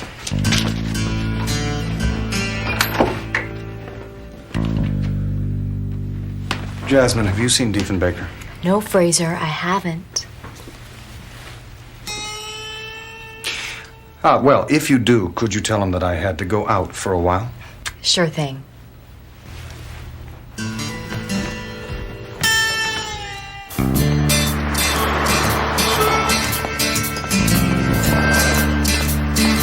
Can I give you a hand across the road, ma'am? Well, aren't you the kind young man? Where are you from? Well, ma'am, I'm from... I'd rather not say.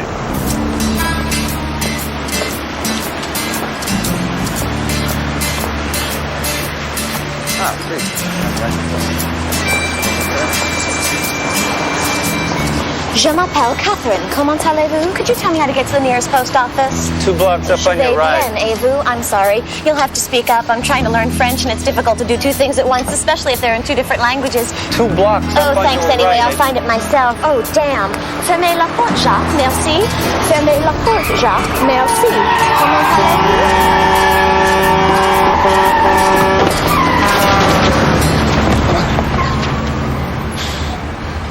Oh, I beg your pardon. In God's name, do you think you're doing?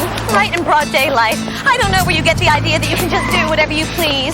Well, you've just tackled the wrong woman, mister. Well, actually, I think you misunderstand. I misunderstand? Oh, that's very nice. That's very nice of you to accuse me of not understanding. I'm too rash, too emotional, incapable of reason, huh? Well, no, I didn't mean that. What I meant was...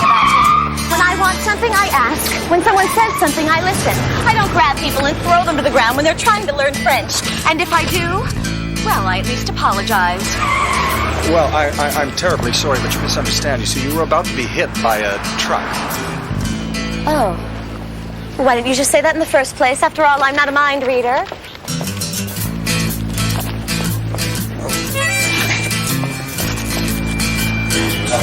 Oh, dear.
Excuse me, did you happen to see a young lady with a bright blue jacket and a floral skirt carrying a post office? Thank you. Thank you kindly.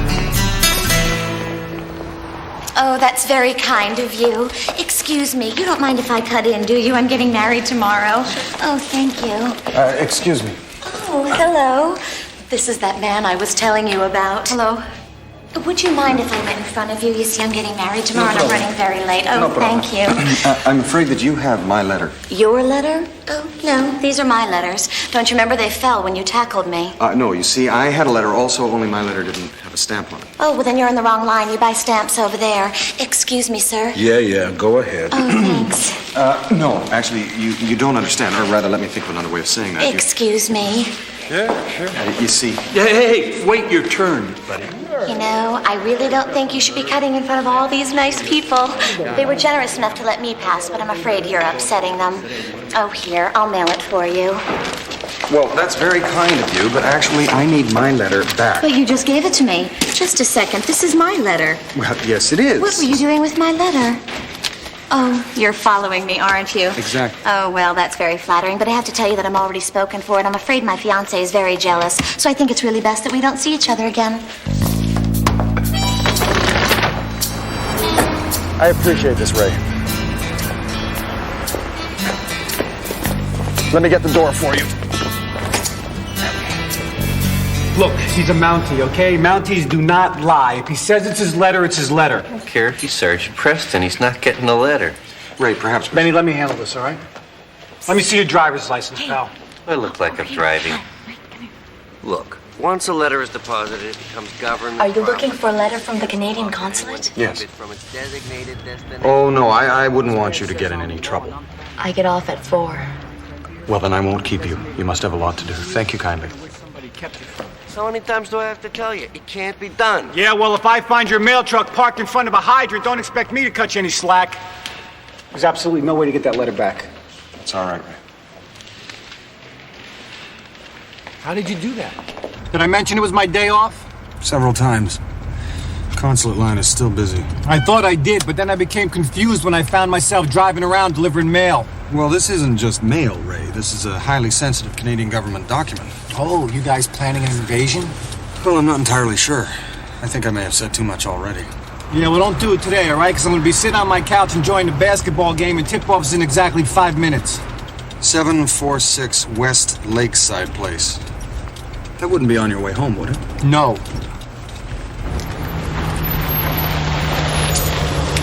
I'll just be a minute. All right, I'm counting down, Fraser. 1, 2, 3, 4. Technically, that's counting up. Right? Get the hell out of here. 9, 10.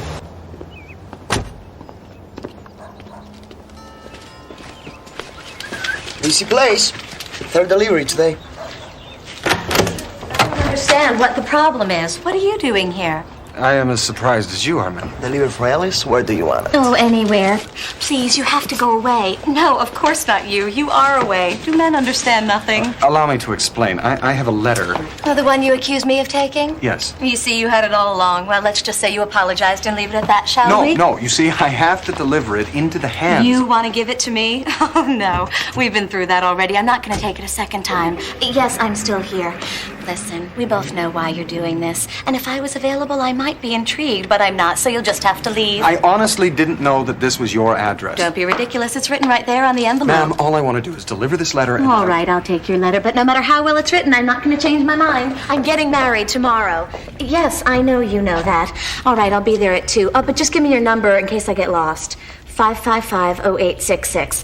555-0866. 555-0866. Do you have a pen? Yes, and if you could just sign, Oh, right? damn, what was the number? 555-0866. How do you know the number of my bridal shop? Well, I didn't know it was the number of your bridal shop. Oh, so you just pulled that number right out of the air. Okay, here. Now, is there anything else? No, and I assure you, ma'am, that you will down not... there? Oh, no. Now you've done it. If my fiancé finds you here, he'll never understand. He's very jealous. Well, there's absolutely no reason for Well, him. then you're a lot more broad-minded than he is. Bye-bye now. Have you seen our wedding license application, dear? I thought I put it... Oh, here it is. Who was that? Oh, no one, dear. A Mountie. He means nothing to me. And what's that supposed to mean? He means nothing to you. Did you see an envelope with a phone number written on it? It was right here. Just a second. What did he want? You really have nothing to worry about. He's a total stranger. If I hadn't been lying on top of him, I hardly would have recognized You the man. were lying on top of him? What is the number of my bridal shop? 555-0866. Oh, yes. Thank you, sweetheart. Wait a minute, forget about that. What's this lying on now, top of who? Don't get all worked up. He was just being a gentleman. If he had landed on top, he would have crushed me. You saw how big he was. 422, 423. I'm sorry it took so long, Ray, but Miss Burns is not the easiest person. Oh, dear. Oh, dear. Must be her fiancé. Poor man. Just get out of here. All right, no more Mr. Nice Man.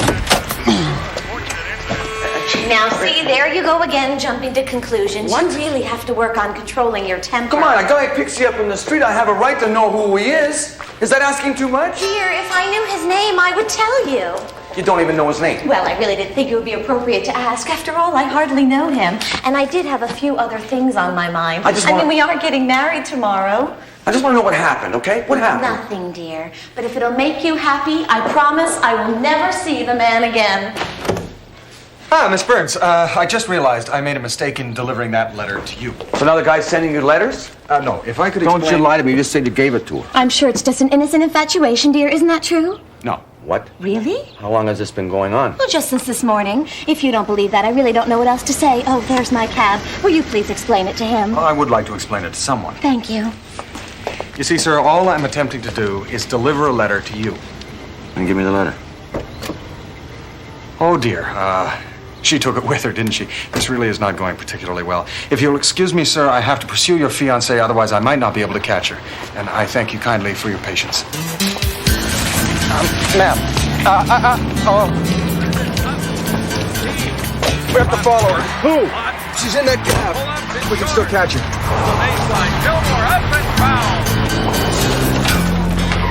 What was that all about?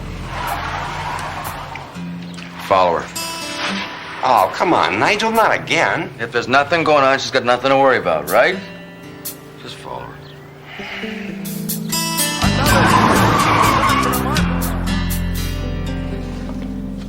Excuse me, sir. If there's nothing else, I'll be leaving, sir. All right there, Mrs. McGuffin. Thank you.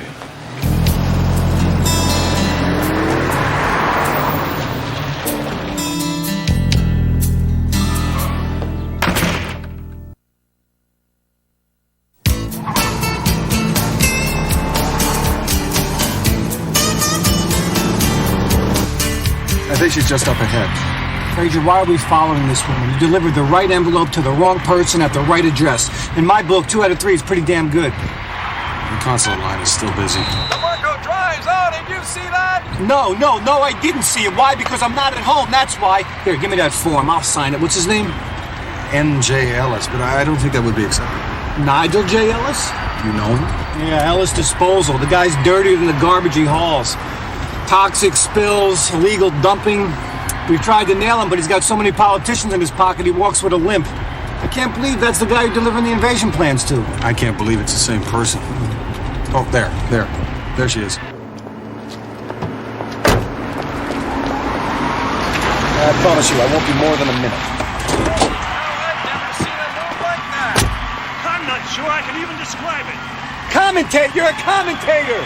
I told you I have to pick up the license now. The wedding is tomorrow. And I told you I can't issue it unless both parties are present. Well, if you don't issue it, we can't get married. And since we're getting married tomorrow, you really have very little choice in the matter. I don't know why you can't see that. You see where it says bride and groom must appear in person? If you keep repeating yourself, we're not going to get anywhere. Excuse me, but... Oh, God. Don't tell me. You want your letter back. Well, if you would just look in your purse, I think you wrote a phone number on it. This your fiancé? Oh, don't be ridiculous. Does he look like my fiancé? Then I'll have to ask you to step aside so I can help these other people. Okay, fine. If you don't want him, I'll take him. Honey. Well, look at him. You see what you did? Well, I'm sorry, but I fail to understand how my not being your fiancé prevented you from getting your license. Oh, that's ridiculous. If you were my fiancé, I'd have the license right now, wouldn't I? And they say men are the logical ones. All right, you'll just have to do it. Oh, I'm sorry, do what? The office closes in 15 minutes. Nigel can't get down here in that time. You just have to tell him that you're my fiancé. No, I couldn't do that. You want your letter back? Well, yes, but I'm not about to lie to a public official. All right, then don't say anything. I'll do the talking. Excuse me. I found my fiancé. You just told me he wasn't your fiancé. I was mistaken. I didn't recognize him. What's your name? He can't hear you. He's mute. I believe you mean deaf. Oh, yes. Thank you, sweetheart. You're marrying a deaf, mute Mountie, and you didn't recognize him? Perhaps I can explain. If he's deaf-mute, why is he talking? Now you're criticizing the handicapped? Well, I think your superior would be very interested to know that you refuse to give marriage certificates to the physically challenged. God knows their lives are difficult enough without insensitive bureaucrats like yourself preventing them from getting married. And if that's not enough... All right. Just take the damn thing. Oh, thank you. That's very sweet of you. Thank you kindly.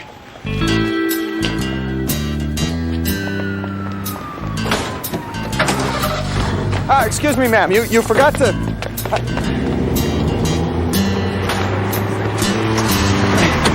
Great. I wonder if you'd mind... Yes.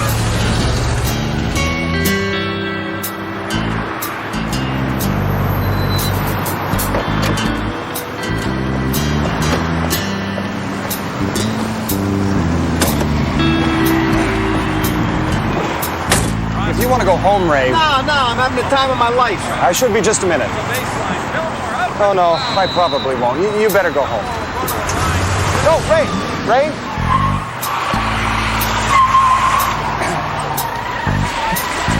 If you could drop by the consulate and just explain to them I'll be a little bit late. Thank you kindly, Ray.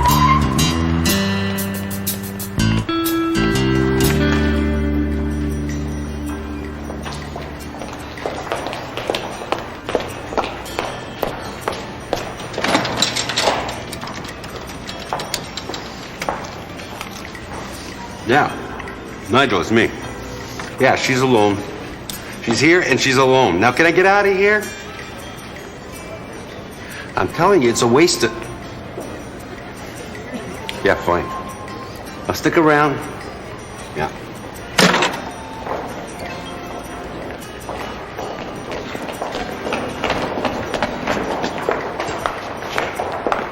I don't recall saying anything about a hoop. Oh, yes, I remember it was on the 12th fitting. You said put a hoop in it. Oh, don't be ridiculous. Why would I say such a thing? Well, perhaps because you wanted a hoop. You see, I wrote hoop here. Well, then maybe you wanted a hoop. It's your writing. How could it be what I wanted when I don't want it? That doesn't make any sense now, does it? Which is why I didn't put a hoop in it. Oh, how clever of you. Should I try it on? Why not?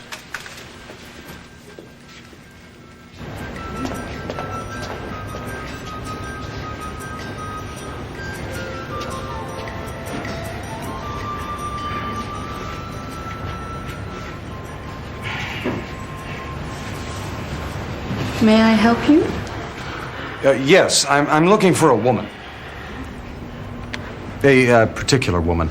Her name is Miss Burns. Would you happen to know if she's here? I haven't any idea. I don't work here. Then how could you possibly help me? Are you Miss Burns' fiancé? No. You must be very pleased. She's in the fitting room. Thank you.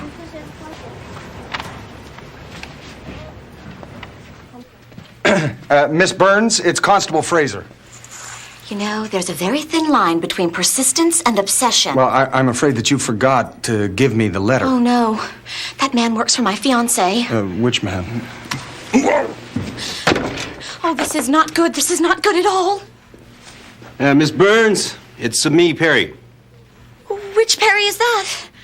Perry, ma'am. Oh, Perry! What a pleasant surprise. What are you doing here? I'm following you, ma'am. Oh, this is great. All he has to do is find you in here. Well, then I'll just explain. You met Nigel. You think you'll be able to explain this to him? Who are you talking to, ma'am? Oh, you, Perry.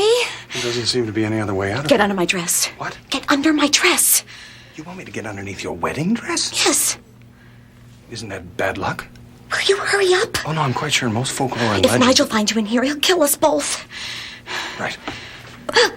I don't want to have to come in there, ma'am. But I promised your fiancé that... Oh, hello, Perry. How are you? Fine, Miss Burns. It looks lovely.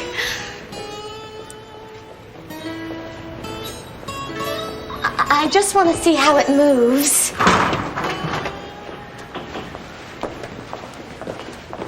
Sorry. Shh.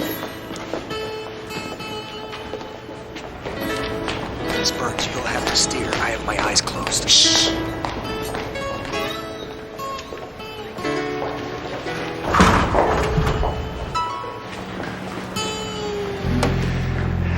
Nigel, I got some bad news.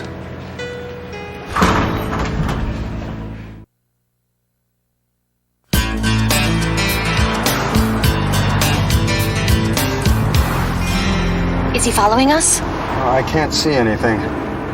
Your fiancé, he wouldn't be Nigel Ellis of Ellis Sanitation, would he? You know him? No, only by reputation. Oh, he's usually a very sweet man. It's just that when he gets jealous, there's no reasoning with him. Well, you know what the Swiss are like.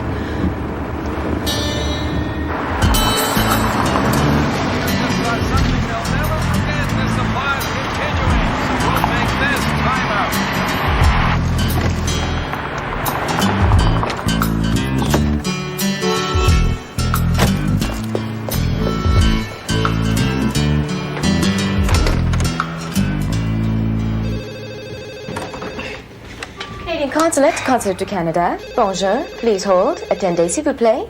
Excuse me, Canadian Consulate du Canada. Good afternoon. Bonjour, please hold. Attendez, s'il vous plaît. Hi, I'd like to... Canadian Consulate du Canada. Good afternoon. Bonjour, please hold. Attendez, s'il vous plaît. Thank you for holding. Merci pour attendre. I'm sorry, I don't speak French. Je ne parle pas français.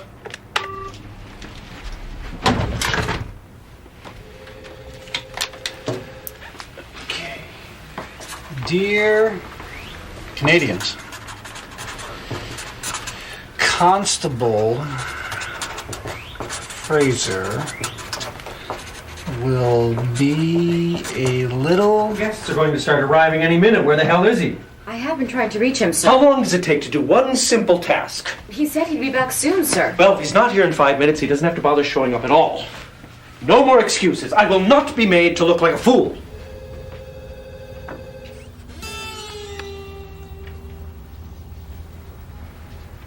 Trouble.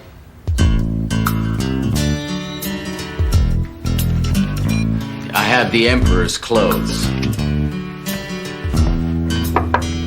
He's here, sir. Well, it's about time.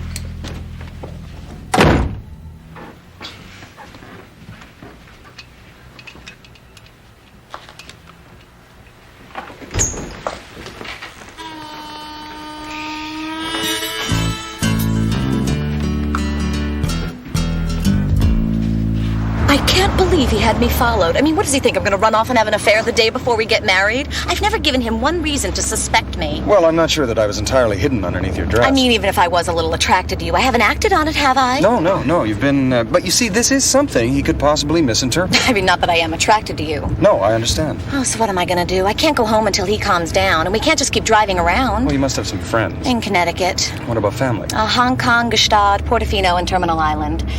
Tax evasion, it's all a misunderstanding. I could see how that could happen. No, we're just going to have to go to your place. No, I don't think that would be a very good idea. You don't? No. I have a wolf. Oh, shame. Could you recommend a hotel? Yeah, I know just the place.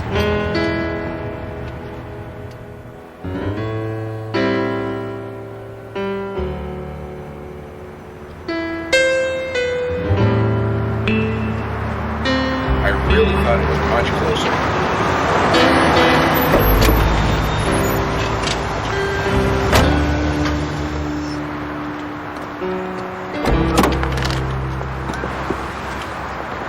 Should I wait until you check No, in?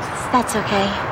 Oh, you almost forgot your letter. Oh, thank you. You're not going to come back and ask me for it again, are you? No, ma'am. Oh, I was sort of getting used to it. Goodbye. Bye.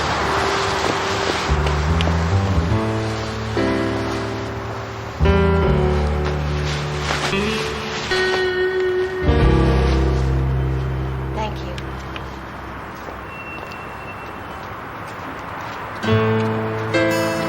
Where to? The Canadian consulate.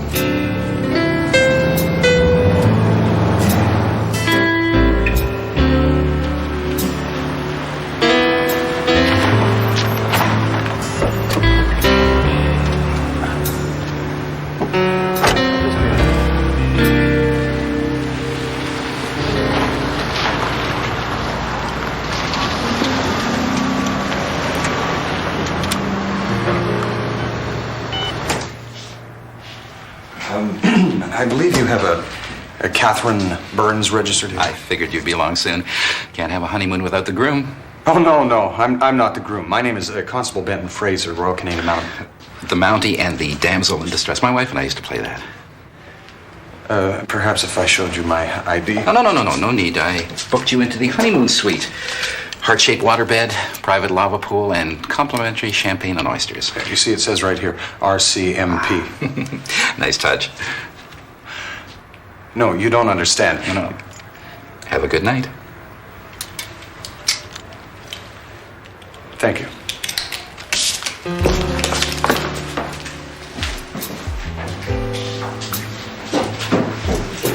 Bernie, what does that remind you of? Dubuque?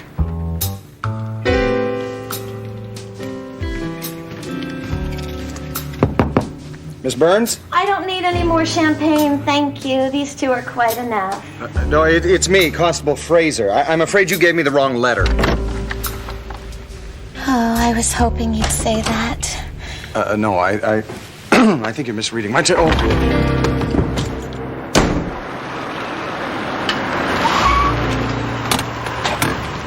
are they? Honeymoon suite. Come on, Nigel. Hey, let's go home, huh? She isn't worth it. Wait. Nigel, now listen to me. Come on. I'm serious, man. Oh, it seems to be stuck on the material. Perhaps I could get one of the maids to help. You know what I'm thinking, Constable? Oh, there we go. It would serve him right if I did have an affair. No, that's just not gonna come off. Well, good night now. What about your letter? It's not very important. Won't you at least have one drink with me? Well, thank you, but I don't drink. This door seems to be locked. Yes, safety first. Well, perhaps I'll check the fire route. You don't even drink champagne? Well, no, I've just never felt the need. You see, I think all too often people drink in order to escape from their brother.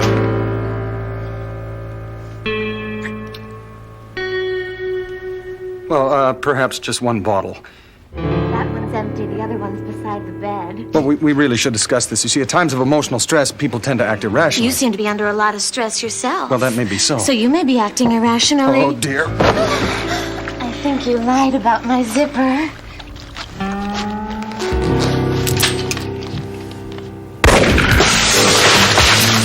Thank God. She loves me. She loves me not. Nigel, is that you?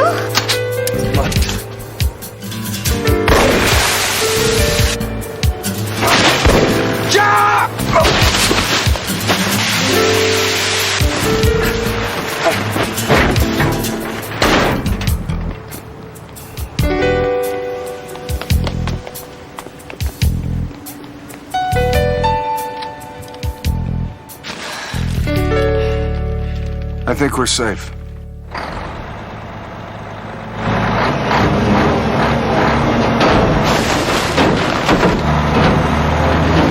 Oh, I could be mistaken.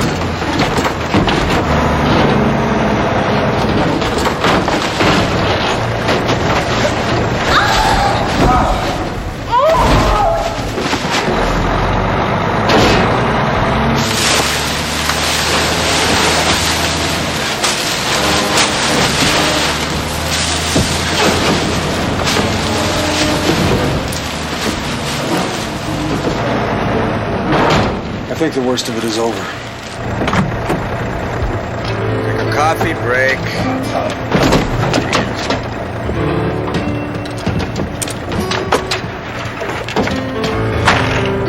Expect that.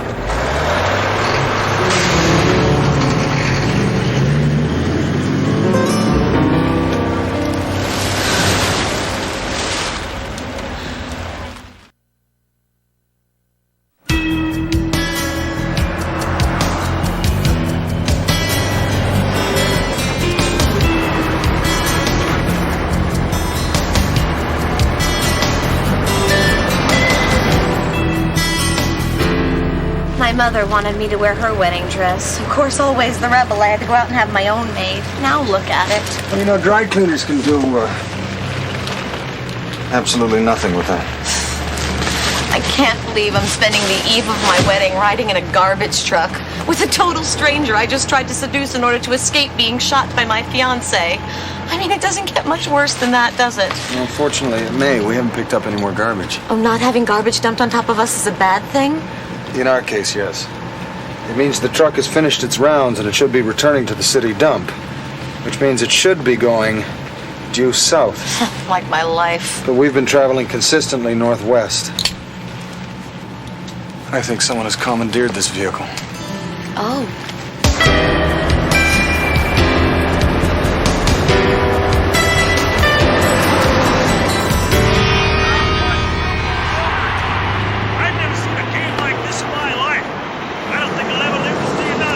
Yeah, me neither.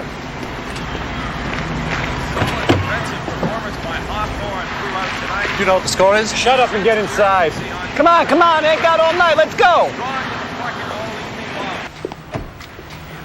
Mental note, send Fraser north for a little R&R. I think he's been spending too much time with that Chicago policeman. What are you looking at? You never seen a Canadian before? How the hell does he do this all day? And where the hell is he? Something must have went wrong. He'd never be this late. What's the matter? Your arm broken? Open the door yourself. Okay, let's think this through. If Fraser were with a beautiful woman, where would he end up? No, that's you and me. Come on, think. Okay, what is the most unglamorous, unromantic place you could possibly take a woman?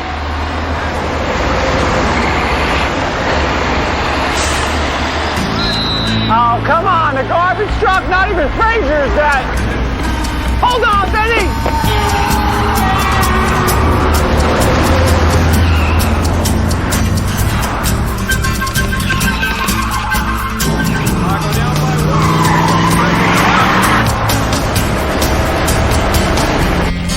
Tell me something, Constable.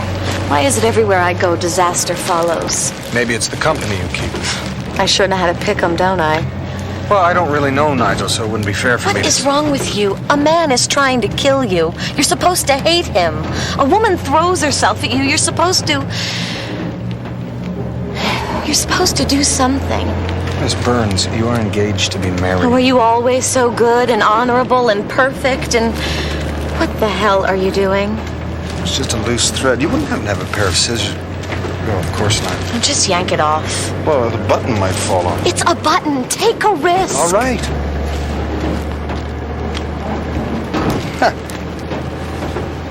Oh. Don't you ever do anything reckless or stupid or wild?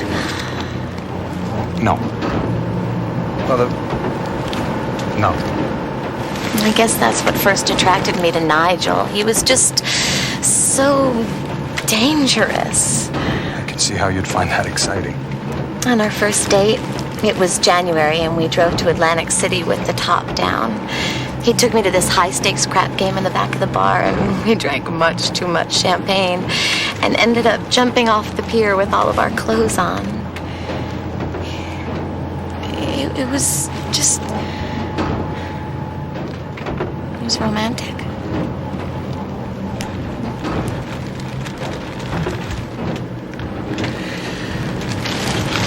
I thought I was in love once.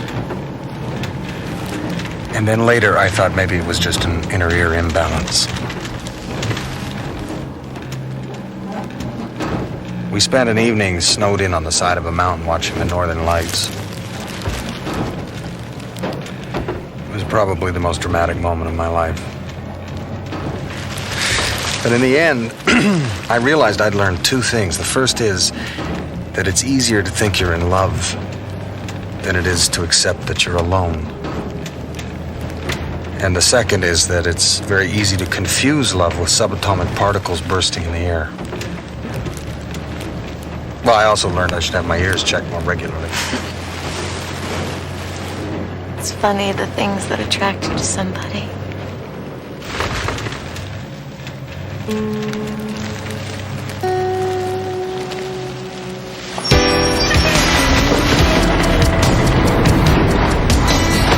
God, I hate my life.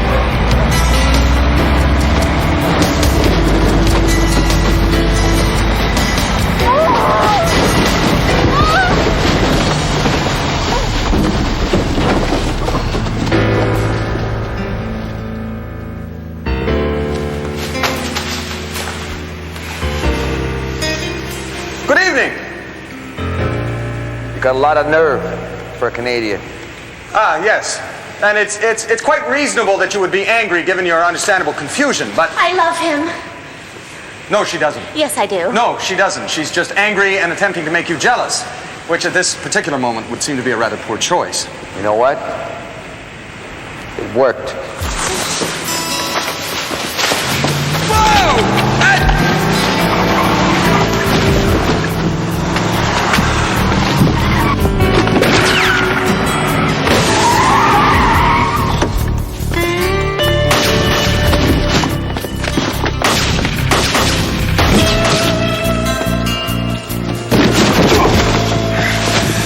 Detective Vecchio, Miss Burns. Miss Burns, Diefenbaker. Hello. Congratulations, I hear you're getting married. Why do I never learn, Perry? Shoot first, talk later. Shoot first, talk later. You don't want to know why I'm wearing the uniform. I just assumed it was something personal.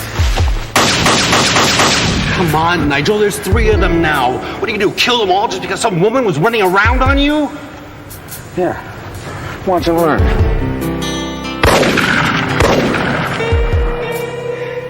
Mr. Ellis, I want to assure you that Catherine has been completely faithful to you. Except for the part on the waterbed. Waterbed?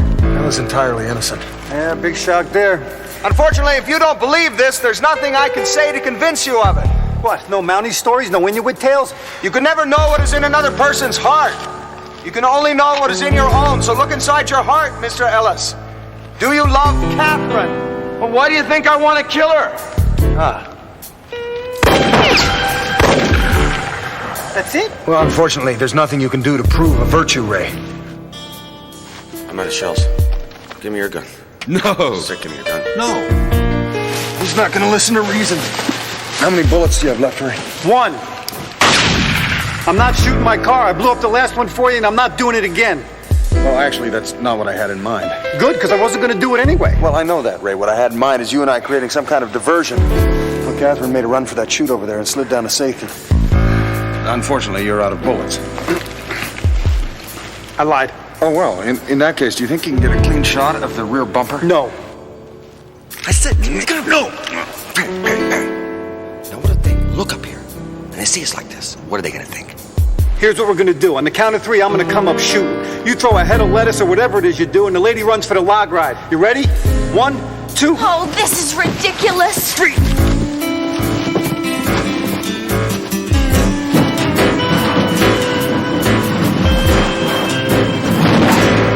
You want to shoot me, Nigel? Go ahead. Can you say you love me and then threaten to kill me? I mean, what the hell does love mean to you? Just a bunch of particles bursting all over the place, and when you try and touch it, there's nothing there. That's not love, Nigel. That's a light show. Perhaps I could explain what she's alluding to. Well, what do you expect? How about look at you? You're running around with this guy. You're in the wedding dress. I catch you in a motel together. Come on. I wasn't the one who didn't trust you. Had you followed? Do you know what that feels like to love someone who doesn't even trust you? Well, you make me nuts. I'm sorry, but you know that. You do that to me. You make me crazy. No, you do that to yourself. So you really didn't do anything with this guy in the red jacket there? I'm not going to tell you, Nigel. Tell him. You either believe me or you don't. There's no way to prove a virtue. Perhaps you could try. Okay. I believe you. Okay? I'm sorry. Okay? Did you ever hear me say that before, Perry? No. No. No. Never before. I am sorry. Okay? Come on, baby, let's just go home. We gotta get married. Oh, thank you, Nigel. You don't know what that means to me. Unfortunately, I've realized that I don't love you, so no. What? Well, what did you say? I stand up here, I pour my heart out to you, I apologize to you, I even offer to take you back, and you just throw it in my face. Is that right, Catherine? Well, guess what? The hell with you.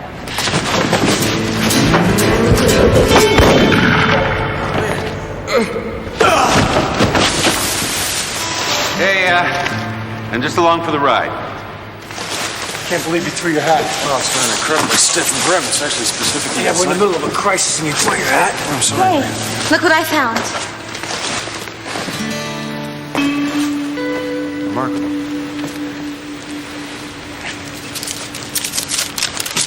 Would you sign for this, please?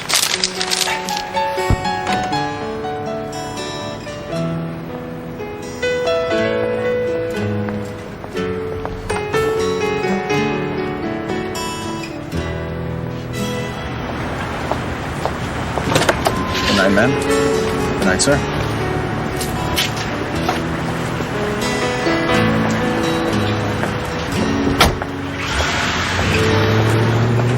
And don't try to tell me you were attempting to circle around behind them because you never showed up. I thought you'd have nothing to say about that.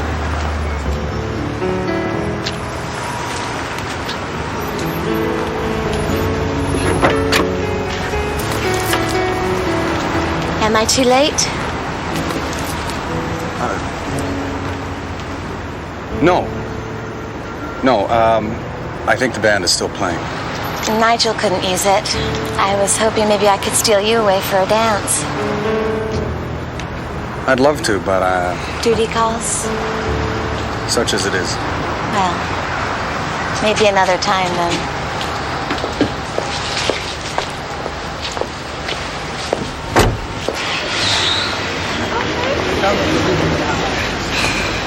That was quite the buffet. You know what I love most about Canadians? They're real easy to elbow out of the way.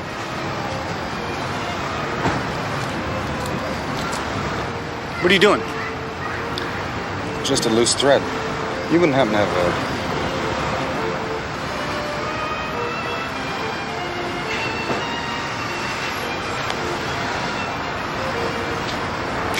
Ray, could I impose upon you to... Yeah, go ahead. I'm kind of getting the hang of it anyway. Thanks.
You folks have a good time tonight? Yes, thank you. That's great, that's right. Excuse me, wait a second, ma'am. Do you have dinner rolls in that purse? Dump it on the hood.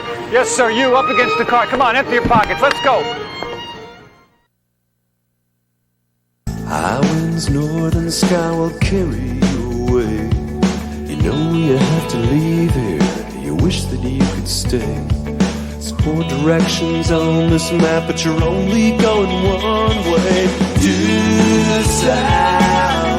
That's the way I'm going due south.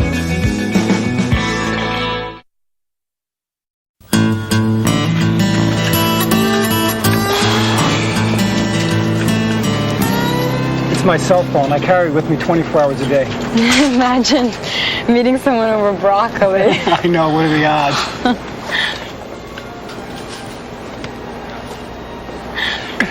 Oh, excuse me. My associate's applying dairy foods to his body. Call me? Frazier, what are you doing? It's 19 degrees cooler over here. I know you're nostalgic for that glacier lifestyle, but you're missing the whole point of coming to a supermarket. What do you mean? Well, the modern supermarket is a place to meet women in the 90s. Really? Absolutely. I mean, you don't know who you're going to meet in a bar. At least in here, you can tell a lot about a person just by the section you meet her in. How? Well, for example, if she's near the vegetables, she cares about her body. If she's near the meat, an animal in bed. And if she's near the Eskimo pies, she's given up, moved back to meat.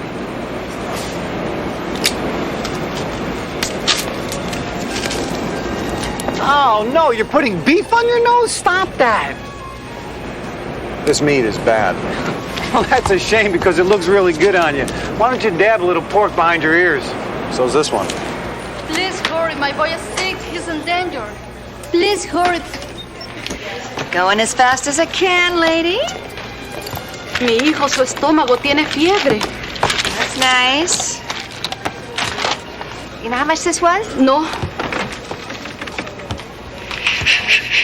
I need a price check on 5. Price check on 5. Just forget agua. Hey, this isn't enough. Will that cover it?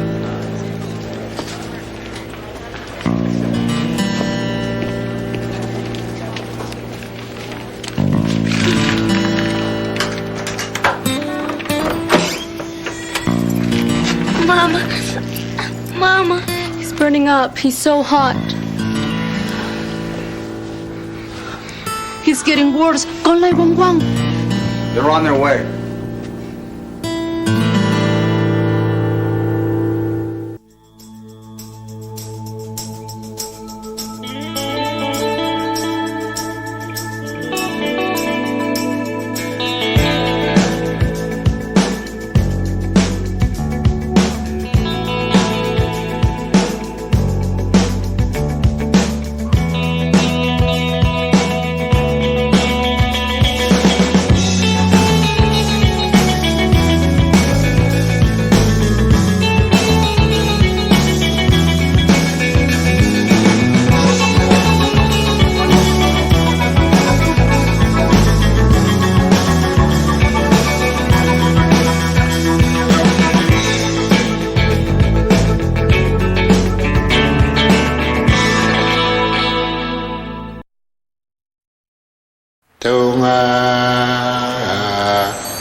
Any news on the kid?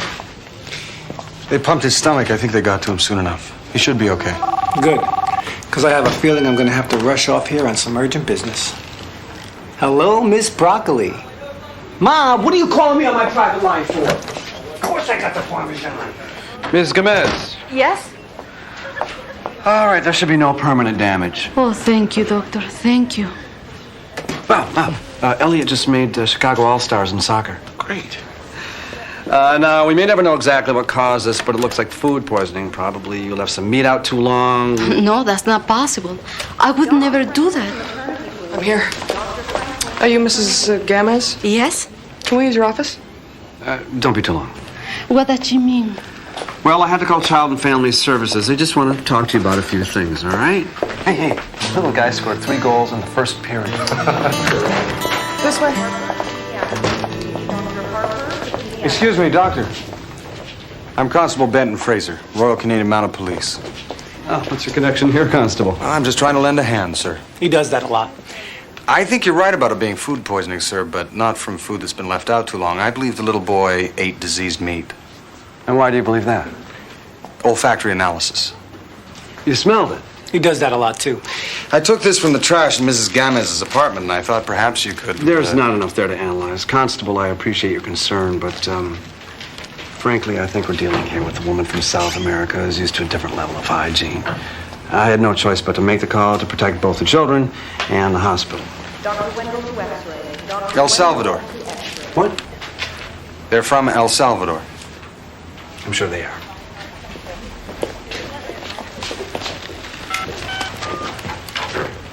What are you doing? Checking to see if he has any outstanding parking tickets.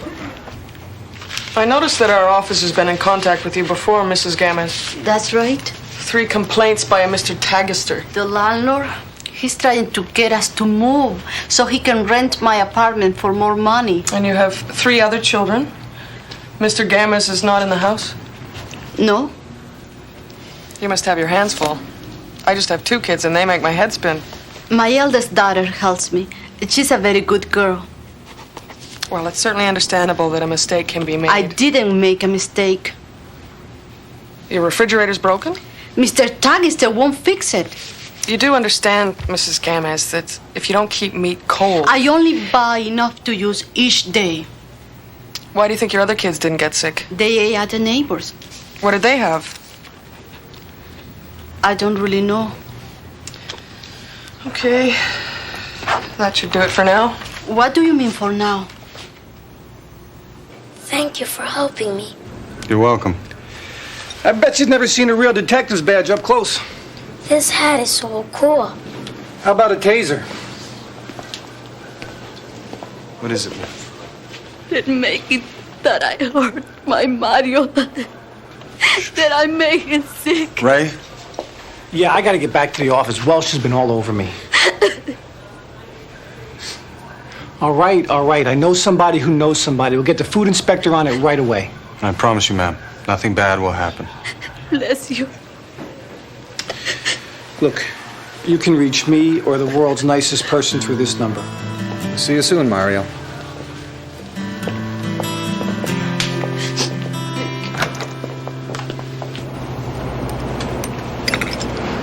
This is ridiculous.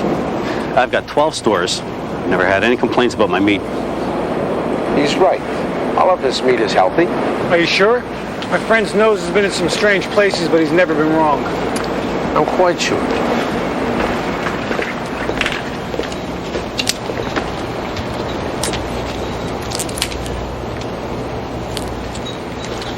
He's right. This meat is okay.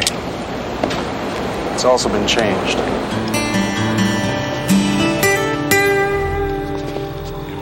Yeah, I'll catch you later. Good night, Norm.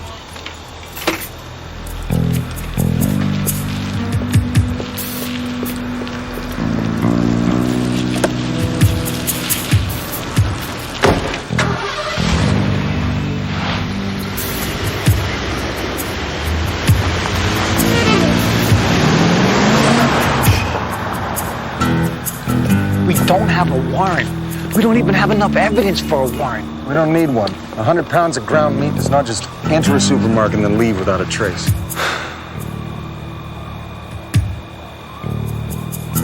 Ah, yes. Oh, no! You know, Fraser, when I was a little boy, I used to dream of what it would be like to be a police officer. You know, shooting a bad guy, saving a girl.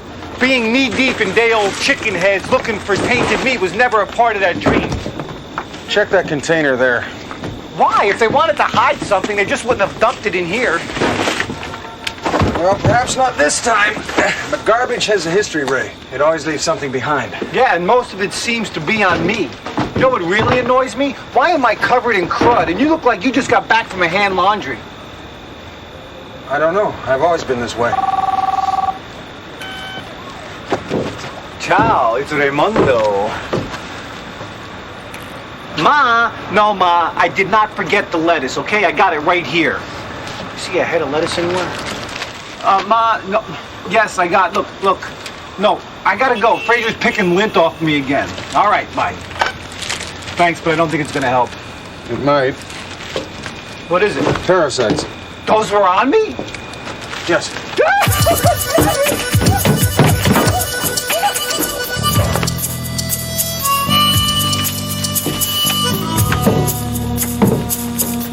Ray?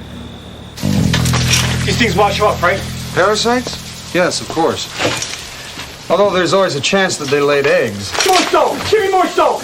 But I don't think so. Most parasites live only on particular hosts. What, I wasn't gracious enough? I should have offered them canopy? No, what I mean is that they're, Oh, I hope you like spaghetti and meatballs. Well, if you made it, Mrs. Vecchio, I'm sure it will be delicious. Ma, you want to get out of the bathroom? He's such a baby. It's because I'm wet. What I mean is that each type of animal has its own distinct parasite.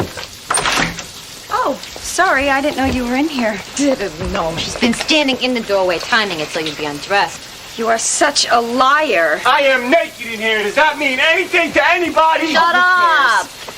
Here, you can use my towels. Well, thank you, but I'm afraid I'm not having a shower. Oh, don't be silly. It's really no trouble. And don't use all the hot water. I'll wait for mine. Yeah, by the keyhole. You know, I've really had enough of your mouth.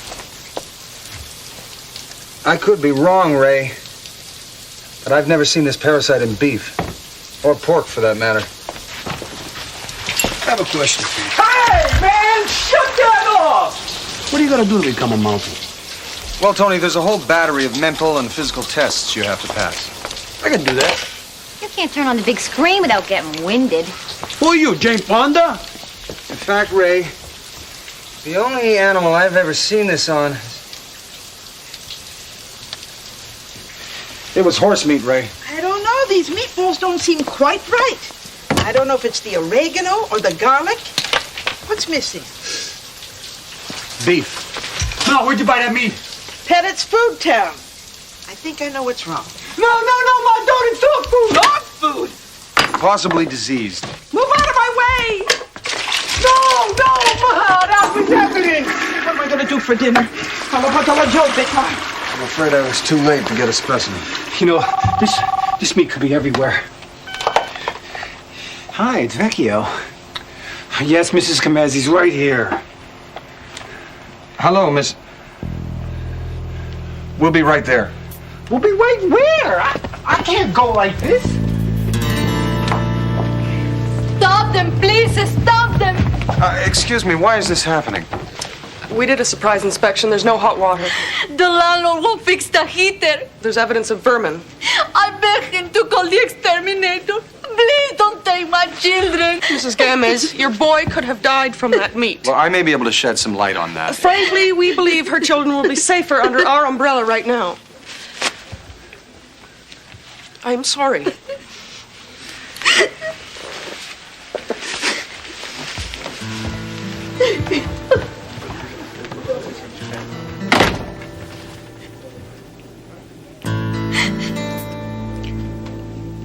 You promised you would help me. You didn't.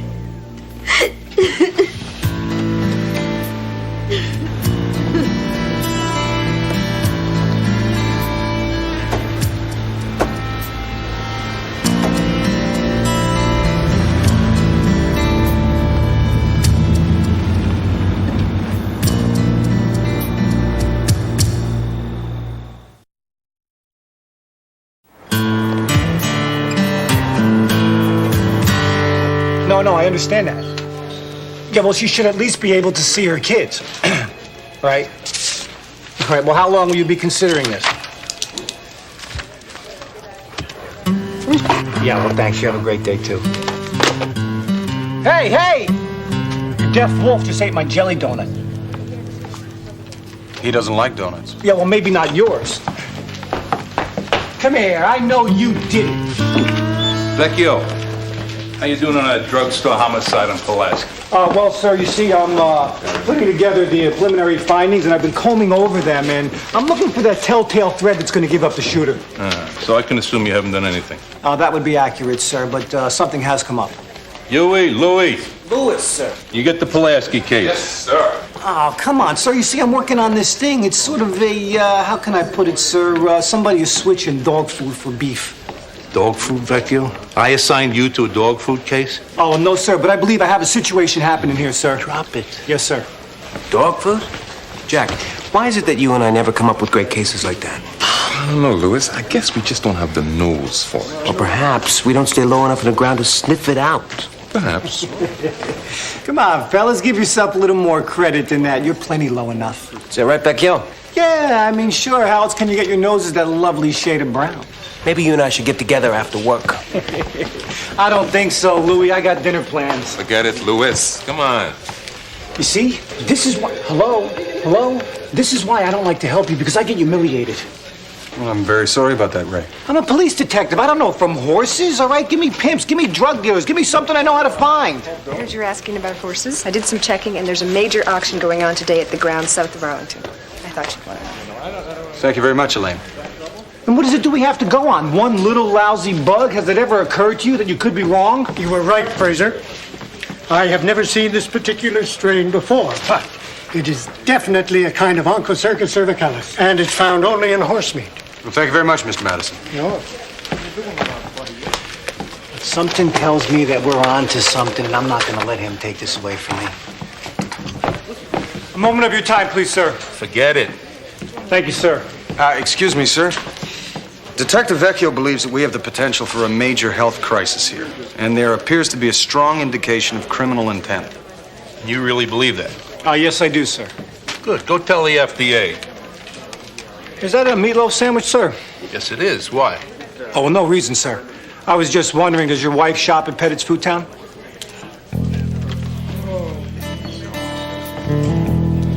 All right. Get on it. Thank you very much, sir. Nicely done. Same to you. Are you going to check for priors on the supermarket owner? On my way. I'll be at the auction. Call me if you find anything. Okay.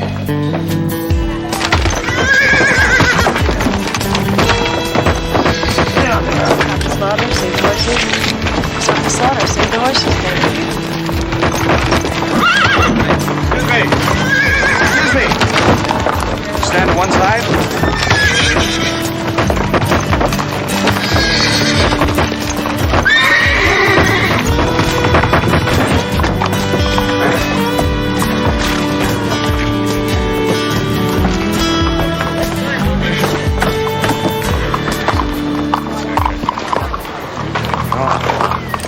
Just scared.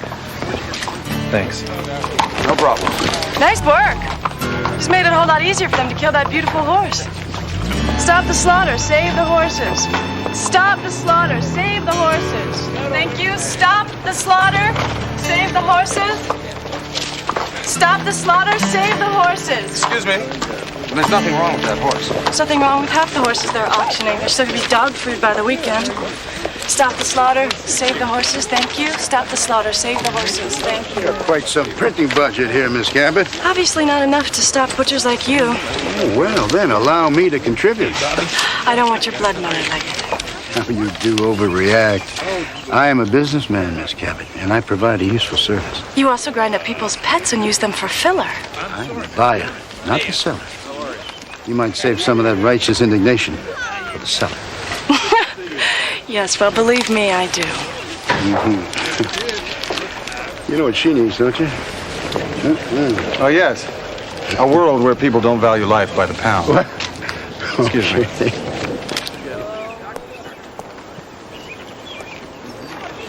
The auction is starting, folks. Let's settle in.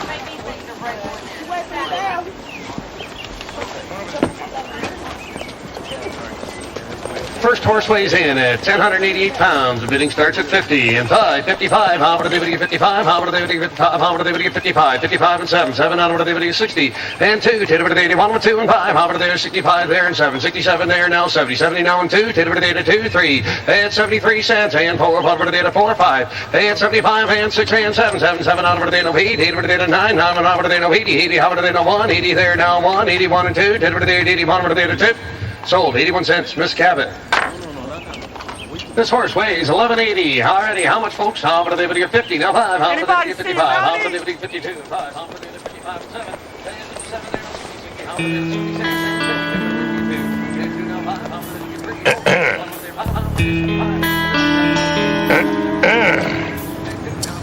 7. You got a problem with something? You ought to move your foot. Maybe I don't want to move my foot. But if you don't move your foot, I can't get to that horse patty. Why would you want that horse patty? I'm not telling. Tell me why you want that horse patty and maybe I'll move my foot. Never. I'm a cop. So what? Do you want to serve time over a piece of manure? I'd rather go to the chair than talk. You know what I just decided? I've just decided that you are so nuts, I'm gonna let you have that patty. 77 now, 8 now, 9, 79 and 80. 80, how many? Yo, Sergeant Preston! Yo, Sergeant Preston, I bring news from the trading post. Turns out our supermarket owner doesn't have a record. He's squeaky clean. I see. He has a chain of stores, but they're barely breaking even. However, he did just buy a home for $1 million cash. Oh, and Sam, the lab guy, wanted me to tell you that that bug he took off me only infects... Wild horses? Very good. I was afraid of that. Our next horse weighs in at 990 pounds. Is that what these are? No, wild horses would have a different angle of the foot. The hoof would grow out, it'd be chipped on the outside. Naturally. Also, wild horses are protected. You can't capture them or sell them. So what happened? One just crawled into the dumpster and passed away? I don't know, Ray. But it would appear we're not going to find the answer here. Great. I'll get the car. You say goodbye to the babe. Babe? Oh. You mean... Yeah. Well, there's nothing between us. I'm sure. I barely know her. This horse weighs in at 975 pounds. All right, bidding starts. 70, thank you. Now 2. Isn't that, Yes, it is. 75 cents a pound. 75, now 77. At 77, now 80. How about it at 80? Now 1, 81 and 2. At 82, 2, 3, 3, 4. At 84 cents here. At 84 and 5. How about it 5, 6 here, 7, down 8, 88 cents and 9. 89, now 90. How about it at 90? How about it 90? Now, how about it? Thank you, sir. 95. All bids in at 95 cents. 95, all bids in. 97. I'm sorry, Miss Cabot, but you're over your credit limit. I'm out of money. I'm at 95 cents. Any further advance at 95? Take my car. I'm sorry, Miss Cabot, but the terms are cash. 95 cents. All through and done at 95. I have 30. Sold. Legged meats. 95 cents a pound. Damn it. Miss Cabot, do you mind if I ask you how you can afford to... Out of my allowance. Oh, I see. So then you'd be Actually, it's my father who's quite. Fortunately, he approves of how I'm spending the money. And now you'd be going to... To sell my car. It was nice meeting you. Excuse me, I was wondering if, before you leave... Could I ask you a question? Yes? Would it be possible for you to get me a breakdown of the various meat packers and the number of horses that bought it up? You know, that is the most unique come-on I've ever heard. I don't follow you. I'll, look into it for you. I'd appreciate that. This is my address. Drive safely. Seatbelt.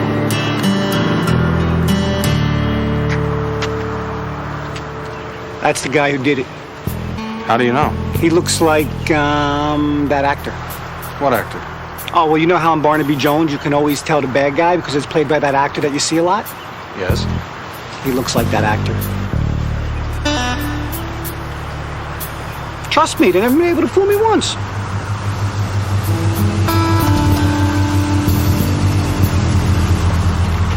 Or maybe he did it.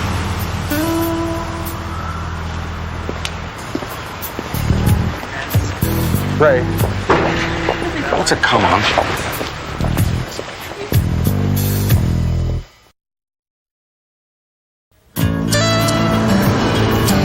This is it.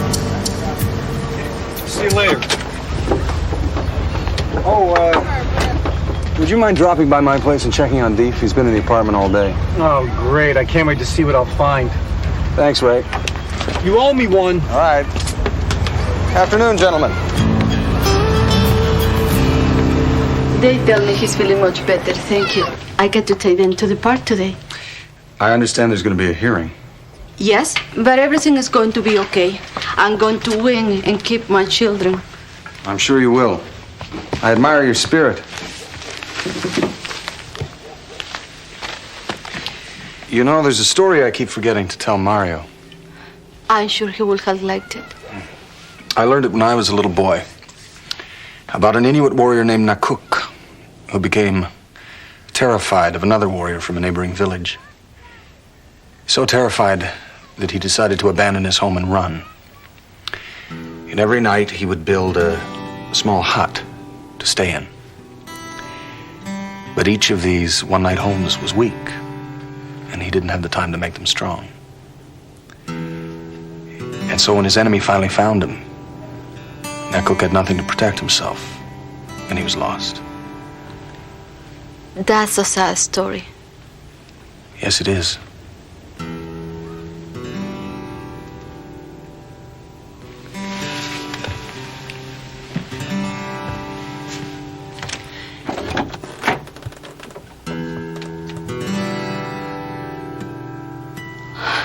How did you know?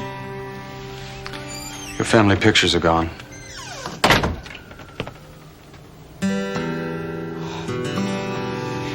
You can't run, Margarita. I'm so scared. I'm so scared they're going to keep my children. I was going to take them. I told you, I will help you. I can't wait forever to have them back. I just can't. Justice will out. I promise you. Don't even think about it, okay?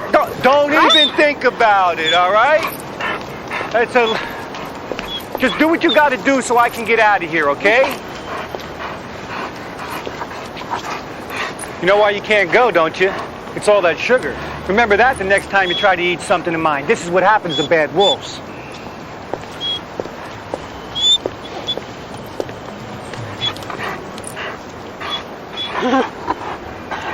Come on, think results here. Go, will you?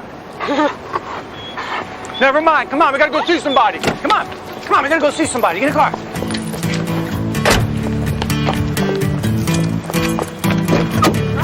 Move over.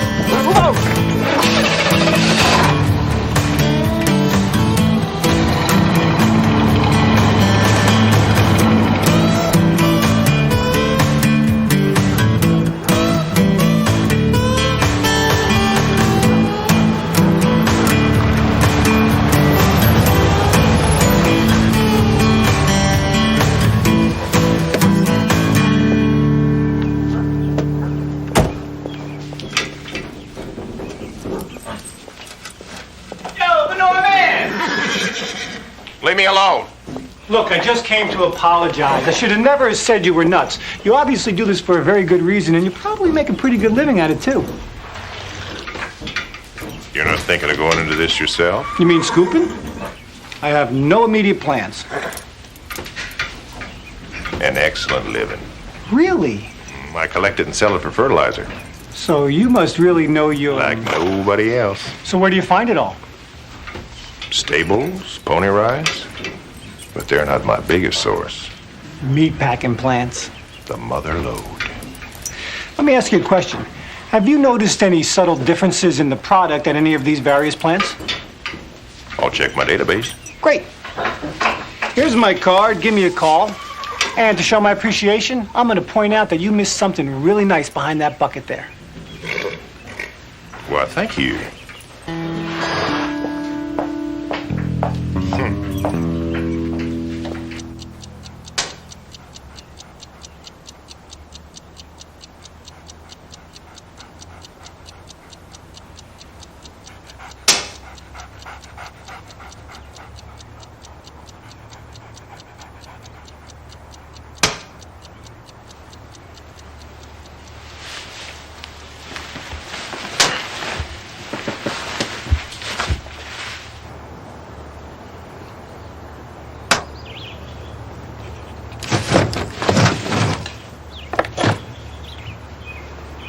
You don't have a phone. Thank you. You came all the way here to tell me that? No. I got the information that you asked for. Do you want to come up?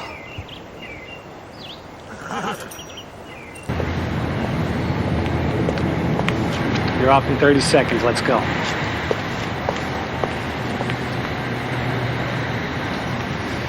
Okay, let's do this your way. Old Zaleb came through for us. He remembers detecting some very subtle changes in the horse manure at a particular plant. Do you want to hear which one? Do the words Barnaby Jones mean anything to you? 5, 4, 3. No matter what you say, you cannot base an investigation on a theory developed from the casting of a television series. You're just mad because I was right. No, I'm not mad. It just doesn't make any sense. Oh, and putting horse meat on your nose does? Well, that was different. You're telling me.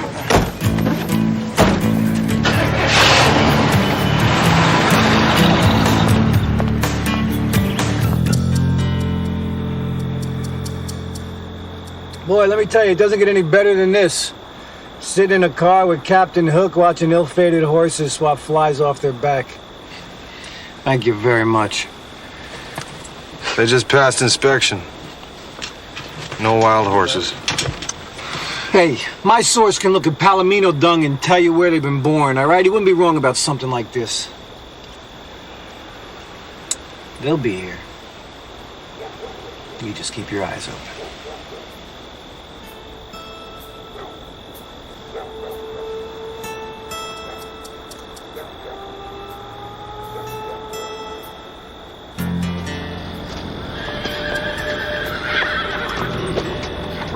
Ray. What? Those are wild horses.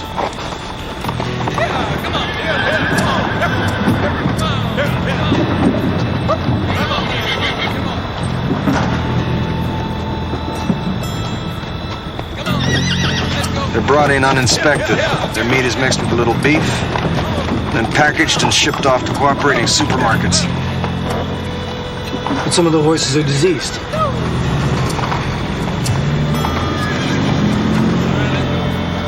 Can we get backup?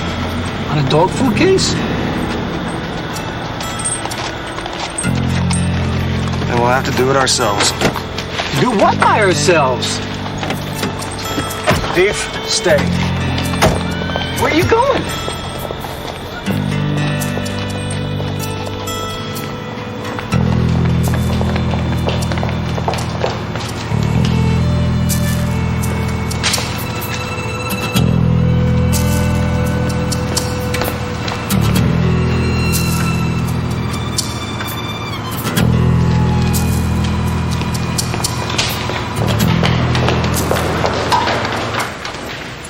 So what's the plan? We take some pictures, ID the bad guys, and send out subpoenas, right? We stop them.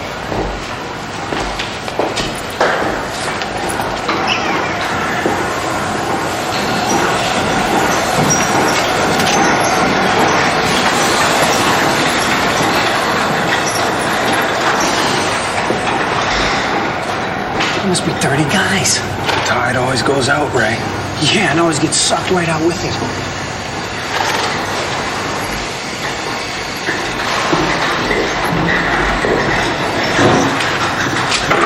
Evening. Hold it! Better run. Come on! Yeah, what was I so worried about? Yeah, come on, let's go, come on, come on! Go, guys, let's go!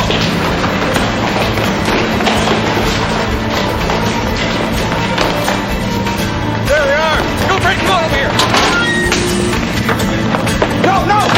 Lock it, lock it! We got them. They just did.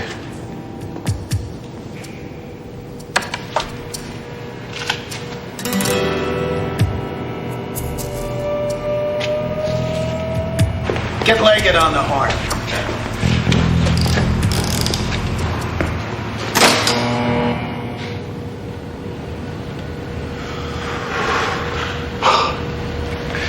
Well, it's a dry cold.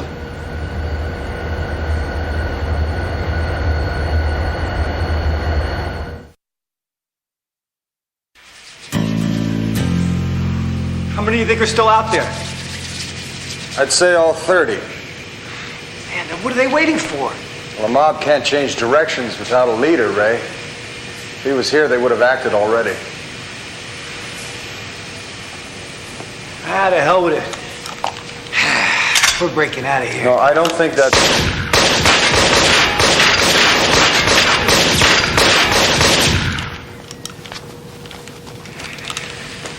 Ray, that door is galvanized steel, and I just...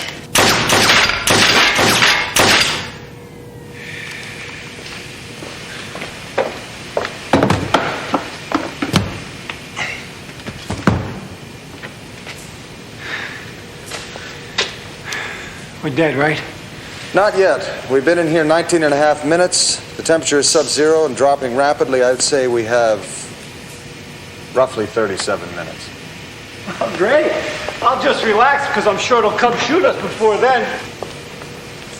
You know, Ray, the Inuit have ways of dealing with extreme conditions. Ruling out cannibalism, we have two options. Can't wait to hear this. The first is close body contact. We hug each other tightly, exchanging body heat. That should give us 10 minutes. So what's the second?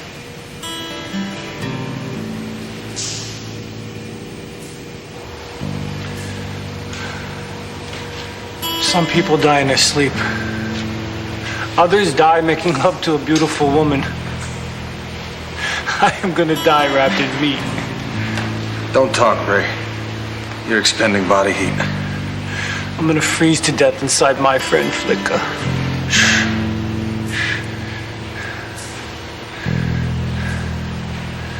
Frazier? Yes, Ray.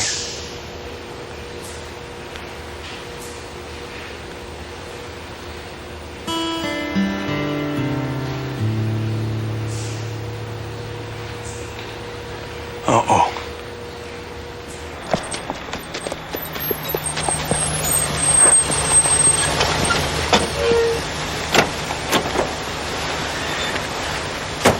This better be real important. We got a cop and a Mountie in the freezer. Hey, that's what I love about the meat business. Bring something new every day. What are you doing here, Pettit? He's refusing to pick up his shipment. I have a chain of stores to worry about. I don't need this. Uh-huh. But everybody needs a barrel of cash, don't they, know?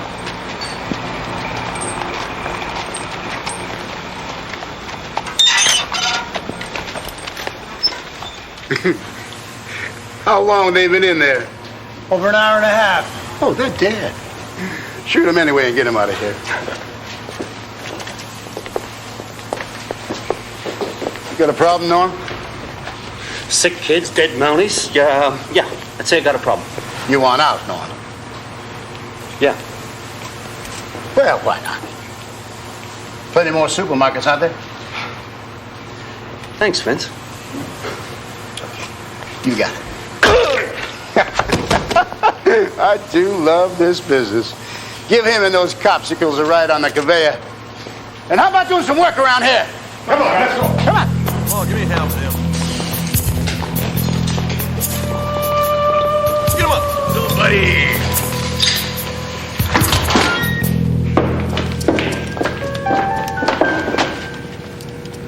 God. I have this dream about dying wrapped in frozen meat.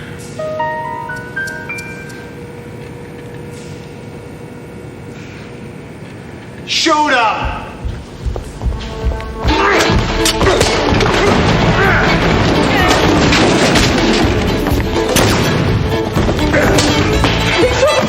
The bullet couldn't penetrate the frozen meat. Come on. You used me as a human shield. Can't believe you did that.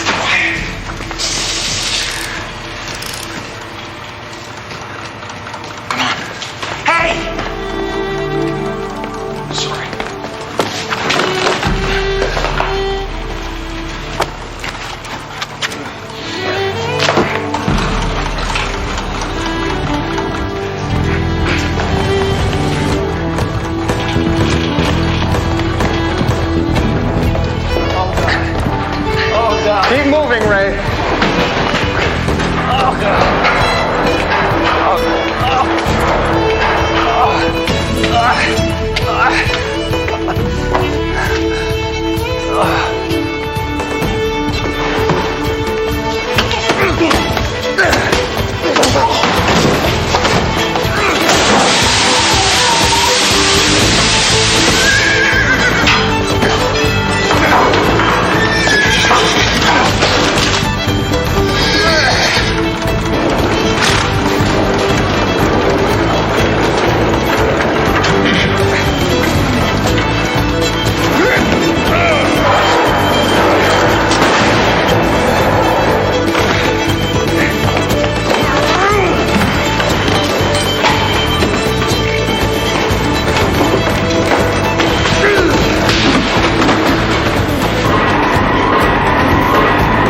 You are dead. I don't think so.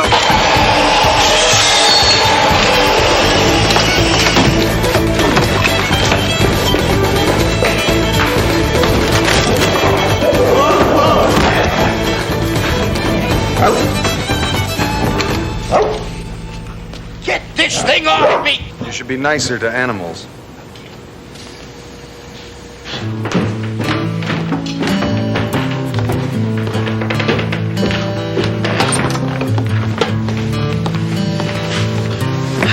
Well, that's the last of it. Let me take it. No, I've got it. I want to thank you again for making this possible. It was no trouble. And I really want to thank him for everything he has done. In fact, I want to give him a big hug, but I'm afraid I will wrinkle him. I know what you mean. All right, I put the photographs on the mantle. Nice job. Now, don't forget, it's $125 beginning of the month. Didn't you say 375? Yeah, well, I was adding on for utilities and... Oh, I thought you said that the utilities were included. Yeah. I had to rent to a Mountie. Bye. I'm sorry, I just can't help myself. Thank you. Thank you for my children. No. You don't have to thank me. He used you as a human shield? Yeah, and there was just 2 inches of frozen pinto between me and a bullet. Wow. Then what happened? Ray, we have to get that trailer back. I only wish I could hear more about your adventures as a police officer. Well, I'd like that too. Good luck with your new apartment, Mrs. Gomez. Thank you. And Mario, you stay in school. Thanks. I think you really made his day. It's okay. He actually was interesting. Really? Well, goodbye. I'm going riding tomorrow morning. You up for it? You mean to discuss your testimony? Yeah. Yeah, I'd love to. Good.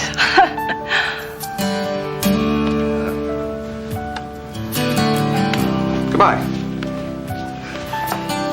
I still can't believe you did that. It was perfectly safe, Ray. Oh, yeah, when you practiced on your last partner, Billy Swiss Cheese McAllister. Well, granted, it was an unusual tactic, but I got the notion from a young cadet who lashed a caribou to his chest. Unfortunately, it was unrelated to police work.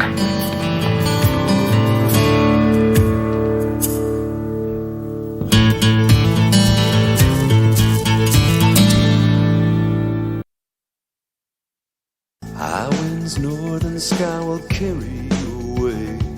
You know you have to leave here. You wish that you could stay.